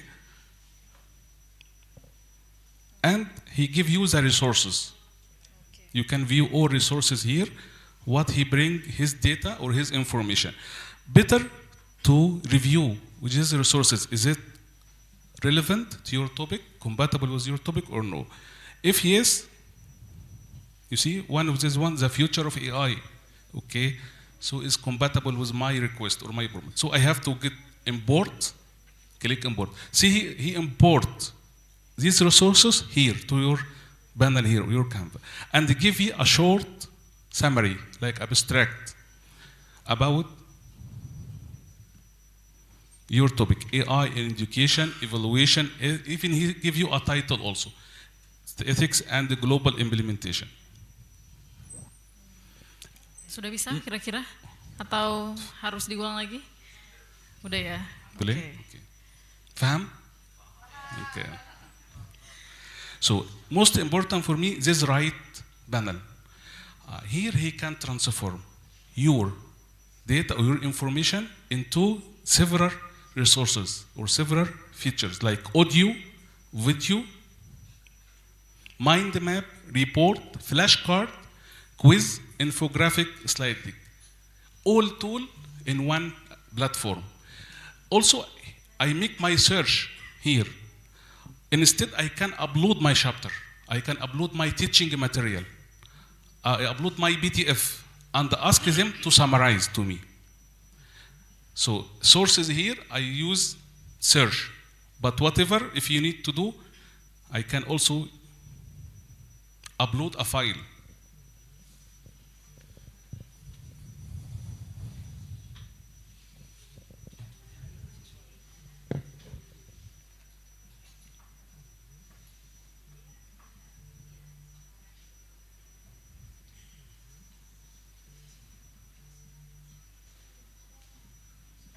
When I create new notebook,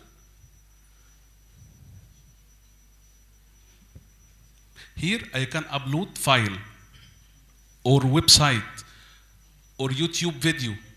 You need to summarize YouTube video or website or upload file. For example, I upload file, my teaching material, like this one. He already upload my file and try to read and analyze, and then he transform me to abstract or executive summary here about AI for sustainable inventory, prediction, and optimizational framework. Here, in right panel, I need to transform this one to audio. I need he speak to me or he talk to me about my material. Or just click audio or video. He can create a video, learning video, to teach you how to study this chapter. Okay, like a storytelling. Or I can ask him to create a mind map, how to analyze this book chapter, and what are the keywords to study these chapters. So mind map or report. What type of report? Maybe I need a study guide or flashcard. This is very effective way to study. Like give you definition, concept and definition. Make it easy to learn.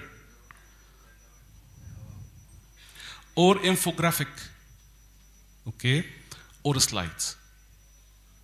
Or quiz, you need to do exercise. Before your exam, you need a practical hands-on in your chapter. So you can develop a quiz also.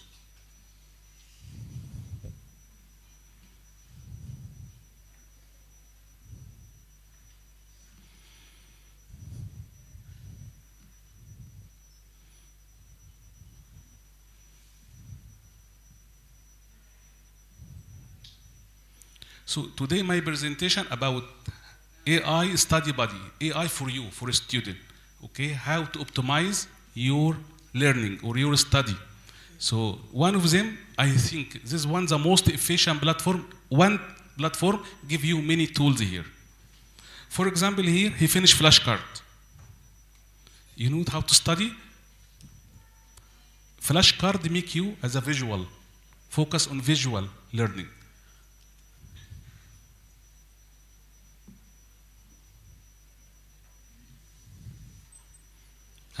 So give you a question and answer.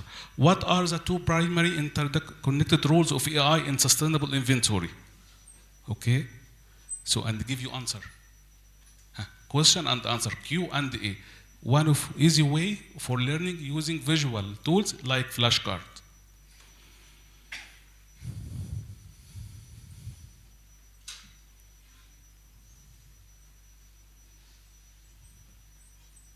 He give you a report.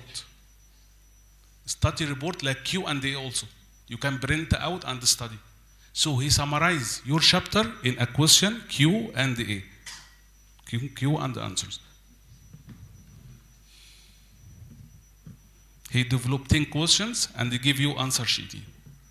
Also effective way to start your study, this new teaching material.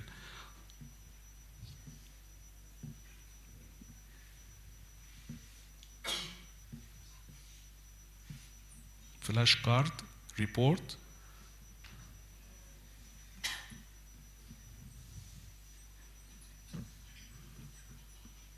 This infographic.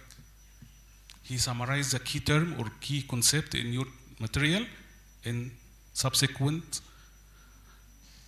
keyword, and you can understand AI for sustainable inventory. What are pillars of sustainable inventory? You have to focus on economic sustainability, environmental, and the social. What do you mean by economic sustainability?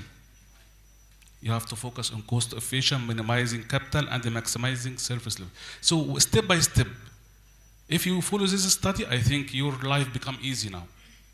Whatever your teaching material, you can make it some easy and simple to understand.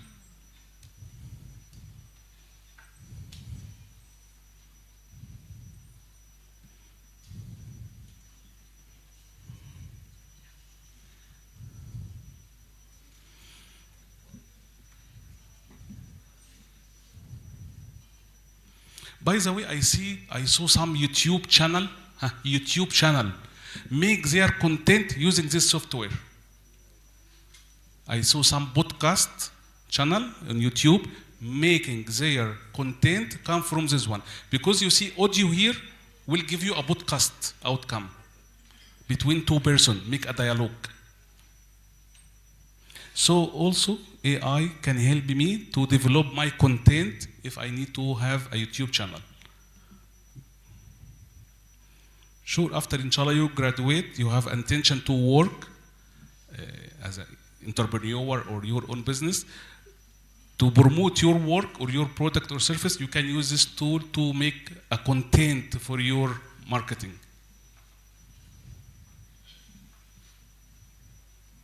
He finished a quiz. This is quiz for exercise, okay? Like question, multiple choice question, and to test your knowledge. You understand or no?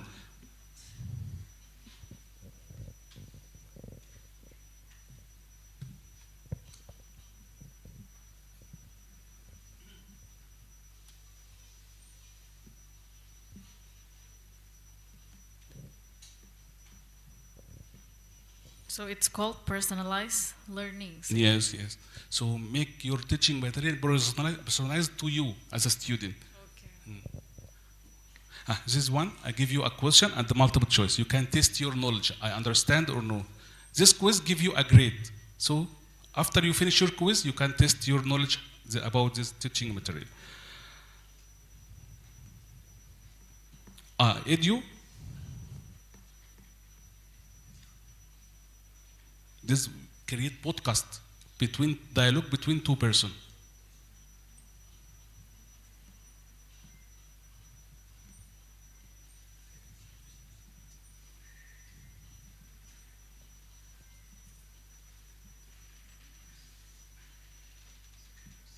Well, financial waste and environmental harm in the global economy. It's a liability that's just hidden in plain sight. When we talk about traditional inventory and efficiency, we aren't just discussing capital tied up on a balance sheet. We're talking about the entire life cycle cost. The energy to make an item, the resources to ship it, the electricity to store it in a warehouse for months. Only for it to be thrown out. Exactly, thrown out, having never even served its purpose. Welcome to the details. By the way, you can customize language to become Bahasa Indonesia. From settings, output language, we can choose your language as Indonesia. So this video or this audio become Indonesia, Bahasa Indonesia. But later you have to upload again. Take your biggest pile of research and No, you have to do again. But you can adjust your setting to each output become Bahasa Indonesia. So audio become Bahasa Indonesia.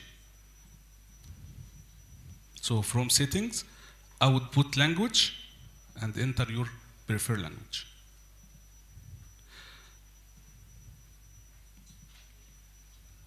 Last one video.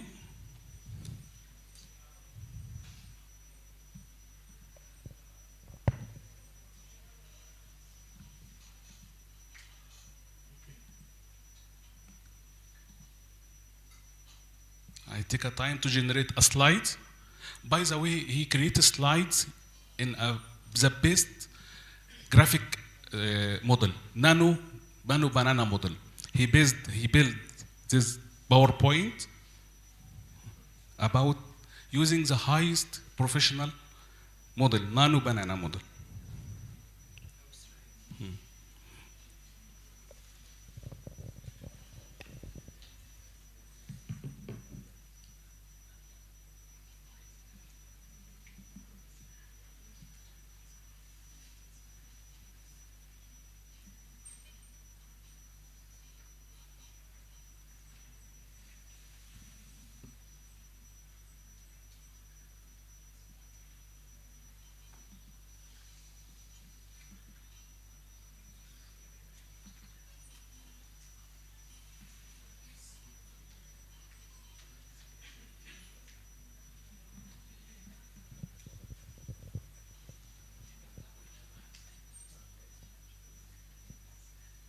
So if we want to compare to ChatGPT, so it's gonna be more detailed, right?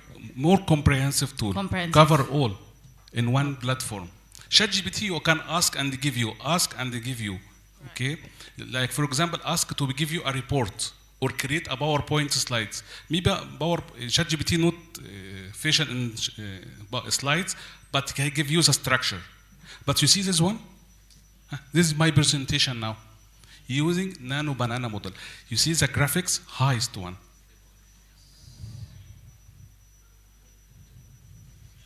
But this one infographic, right? Infographic. This infographic summarize all material in one page as infographic.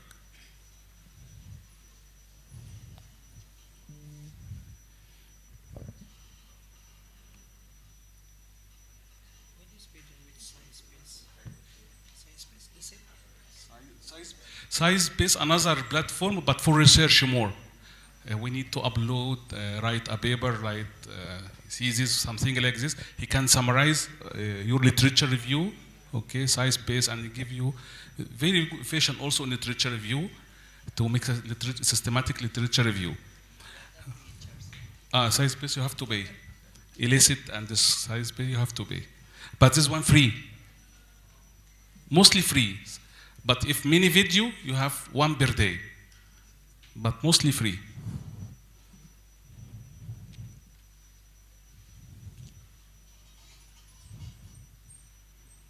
I feel internet here very slow, right? Yeah, very slow. Because in Thailand, very fast. Yes. Only in this room, sir. Yeah.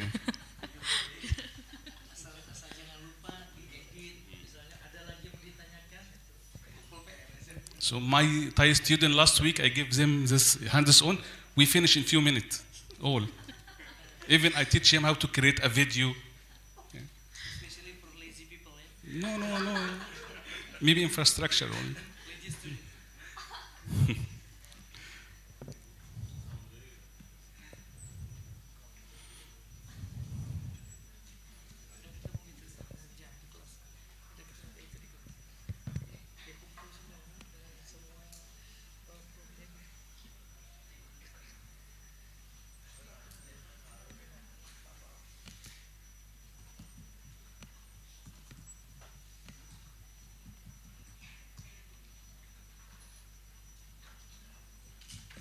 The remaining now video and a slide. Slide also using Nano Banana. So graphics and a slide very good.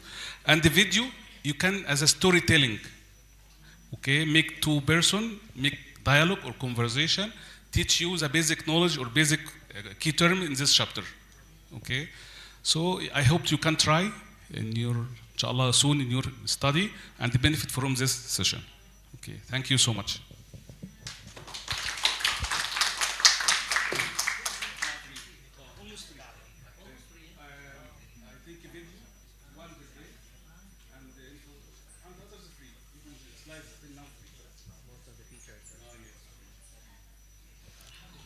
Okay. What an excellent presentation, and also we can also experience. Thank you for Mr. Mohammed. So now we're gonna move on to a Q&A session. So I hope you guys already have in your mind questions, since we have 3 experts here with 3 different focuses. So, like Mr. Hendra talking about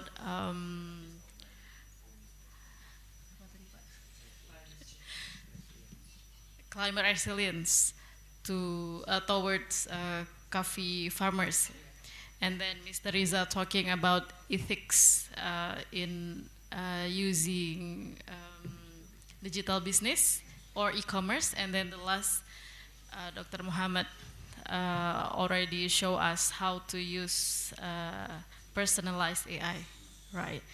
So I hope you also fascinated of the presentation, so you already have on your mind what you're gonna ask to these speakers, to these 3 speakers. Okay, I'm welcoming the students here to the questions, please. Ayo yang mau nanya silakan. 3 pertanyaan mungkin. Silakan.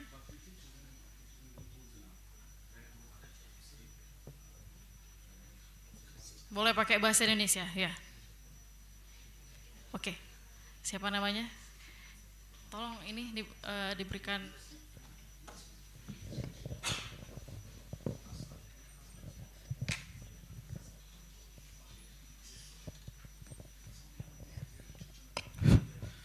Assalamualaikum warahmatullahi wabarakatuh. Thank you for this opportunity. Before of that, let me introduce myself. My name is Muzal Narafli. All of you can call me Rafli. I'm from Islamic Banking. And now I would like to give a question for Mr. Riza and Mr. Muhammad Sulaiman. The first question for Mr. Riza. With the rise of data breaches, misuse of personal information, and frequent scams, often caused not only by external fraud, but also by a lack of digital literacy. Do you believe that improving digital literacy is the key solution to these problems, or are there other more effective ways to address them? And the second question for Mr. Sulaiman.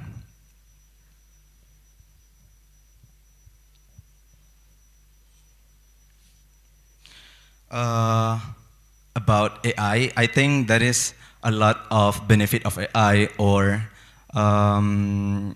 what the positive of AI. And I would like to give you a question. I was translating a national or international language into a local language, and the DEI couldn't do it. Could that also be considered a limitation of AI, or more than limitation, or more weakness about AI? And then what the limitation and weakness about this AI? Thank you. All right, thank you so much for the questions. So there are two questions. One for Mr. Riza. It's about digital literacy, isn't it? And then the second is the limitation of AI, considering about what? Translating to local language. Okay, thank you. So is it okay for direct answer, or can we just open to other questions? Is there any question?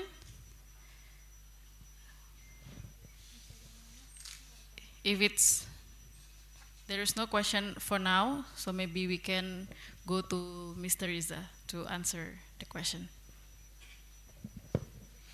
Yeah, thank you, Rafli, for the questions. You asked me, do I believe or not? The answer is I believe. If that's the questions. But, well, it depends. It depends, like I said before, it depends on the generations.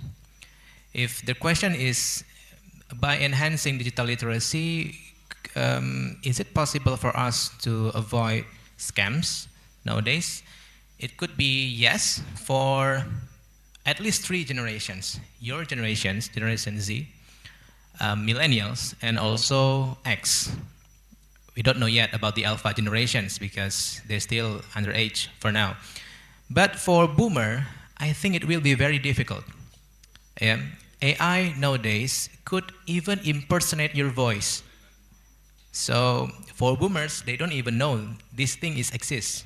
So if they got call from scammers pretending to be their sons, and asking for transferring some money, they will transfer that. So if it back to the person, yes, it will give you security to avoid the scams, but we need to look for the generations also. It will be very hard, it will be very difficult for the older generations. It need very strict guidance for them to learn this. But for other generations, yes, that's the first thing to do to avoid scams. Thank you. So about AI in translation, I will share with you some tools very efficient or powerful and give you real translation. Because as I mentioned, not ChatGPT as only platform for AI. We have more specialized or powerful tools do something, specific thing. Like you need to, for example, to transform PDF to Word. AI can do, but specific tool. Also translate professional one can. I will share with you later. Okay. For AI limitation, we cannot see AI limitation because every day new tools, new algorithm, new tools. Before 6 months, notebook LM not here, but now start. And every day they add. By the way, they have another way for make analysis, statistics. I can upload my data set, for example, no need to use software. I can depend on AI now. Okay, so but what we have to take care about academic integrity, okay, to respect us as a human. We invent, we use, we drive AI. Don't rely only in AI. You have to balance. Use it as a tool to improve your work. Okay? For example, any assignment ask you to do as a student, excuse me, don't use AI as alone. I will know, I will detect, okay? But you can mention first, I use AI to create the design of these slides, because you have a model like Nano Banana give you nice graphics and something like this. But information, you control the input. You upload your data file, your report, and ask to just designing the presentation. Okay? Thank you. Paham ya? Okay, thank you so much for the question and also the answer. Is there any question? More question from, yeah, please. Please introduce yourself first and then ask the question.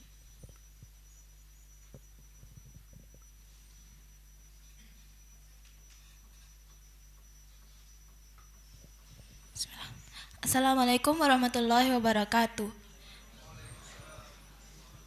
My name is Fadila Yuno. I'm from Thailand. I have a question for Mr. Sulaiman.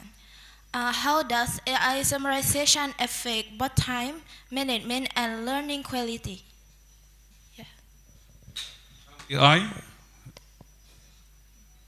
make summarize Yes. and efficient for time saving And learning quality. and learning quality. Yes, very good question. As I mentioned, as I saw you practical about using this tool, Notebook LM, what do you feel before using this one, and after you applying this tool?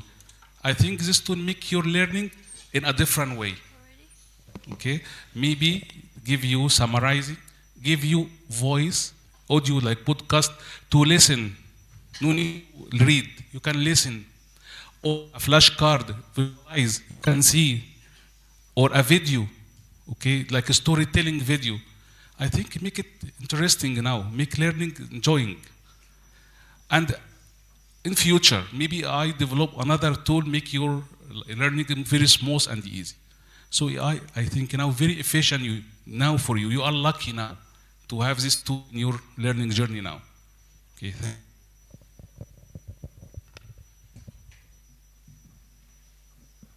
Okay. I hope it already answered your question. All right. So anyone wanna give another question to the speakers? Yeah. Silakan Pak.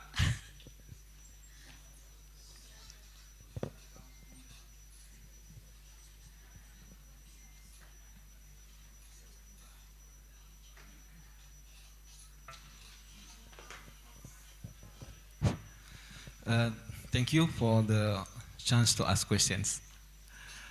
I would like to ask first to Dr. Hendra Saputra. Very interesting presentations on climate change, and then we relate it to the Maqasid Syariah, which is also, some said that Maqasid Syariah is compatible with the concept of Sustainable Development Goals, or SDGs, right? But I think we always face a trade-off between economic growth, for example, or income with the sustainability of our environment, or sustainability of our forests, for example. Just as you explained, the coffee farmers, for example, of course, if they want to expand their farmings, they need to open the forest. But there is consequence that if we keep open the forest and cut down the trees, then we'll face flood, or we will face the disasters, natural disasters. So what do you think about this? How we can do balance between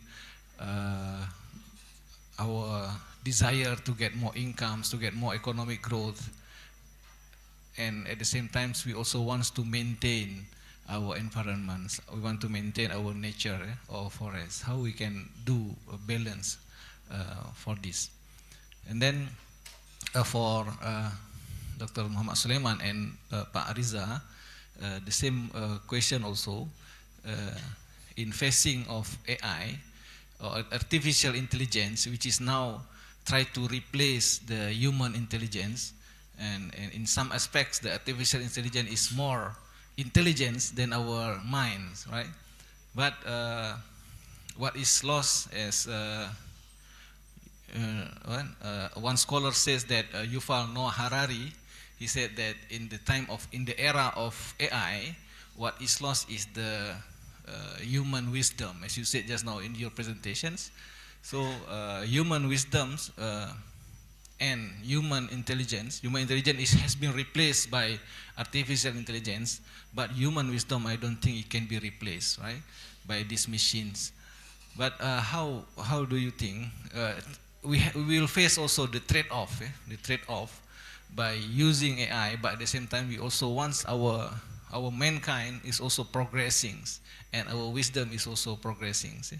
So how we can also do balance between these human wisdoms and artificial intelligence? I think the same, both of you. What will be your wisdom and advice for us, for the student as well? Thank you. Assalamualaikum warahmatullahi wabarakatuh.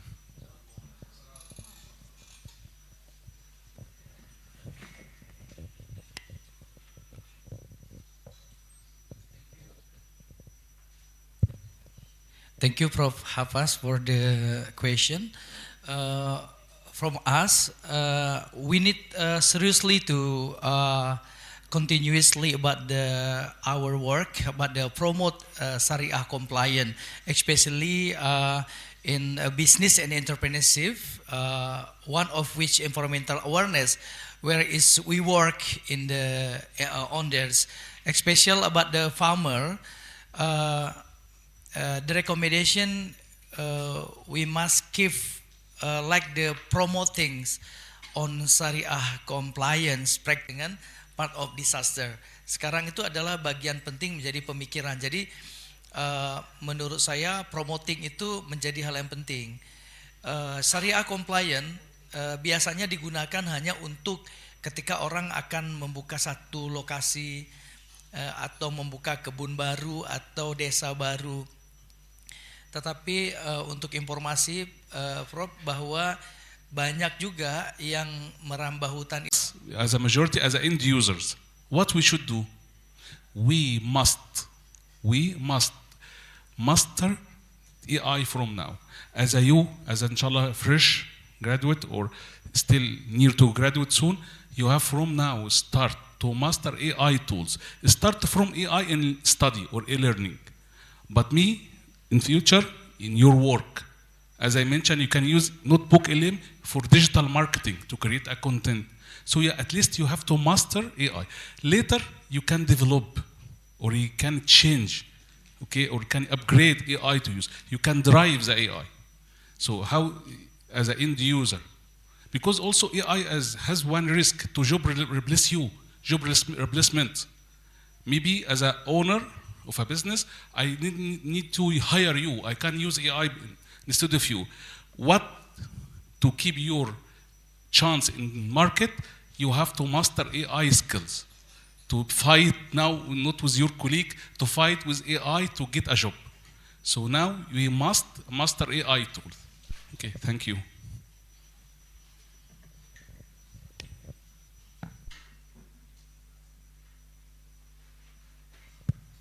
Okay, to add the answer of Dr. Sulaiman, how to keep the wisdom of human. For sure that we cannot overcome AI in reading speeds or reading many materials in a day or an hour. But like the title of the presentation, make AI as your study buddy. So let the AI work with you, not working for you. So as a human, we also need to become, like Dr. Sulaiman said, master of AI, not overcome by AI. So the key is, because I come from ethical backgrounds, so I would say let the ethics be the guidance for working with AI. Because if we see right now, the AI will make the students easier to read the materials, to prepare the slides, prepare the presentations, but the AI cannot represent the students to answer the questions at that moment, because we need to test the knowledge of the students in whatever they make using the AI. So yeah, the ethics should be the guidance for mastering the AI. That's the answer. Thank you. Okay, Prof, thank you so much for the excellent question. Is there anyone who want to ask one more question maybe? Ibu Nevi mungkin, Bu? Okay, if there is no more questions, so we can maybe conclude this seminar. And once again, thank you so much for all the participants during this seminar and to all speakers to give the insightful presentation. So, ladies and gentlemen, before we conclude the seminar, we would like to proceed with the presentation of certificates of appreciation to our distinguished speakers. May I kindly invite our speakers to the stage. And with this, I respectfully return to the session to Amanda as MC to this session. And please close the session today. Thank you so much. Assalamualaikum warahmatullahi wabarakatuh.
Thank you, Mrs. Nanda Nur Sofiana, as the moderator, and to all distinguished speakers for sharing valuable knowledge and insight with us.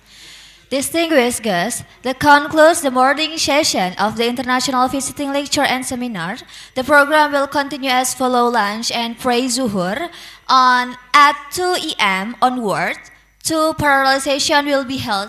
And the first strategic collaboration discussion for lecture at the Dean's Meeting Room, FEBI, and then international student discussion for student at the theater room. On behalf of the committee, we apologize for any shortcoming throughout the program. Thank you very much for your attention and participation. Wassalamualaikum warahmatullahi wabarakatuh.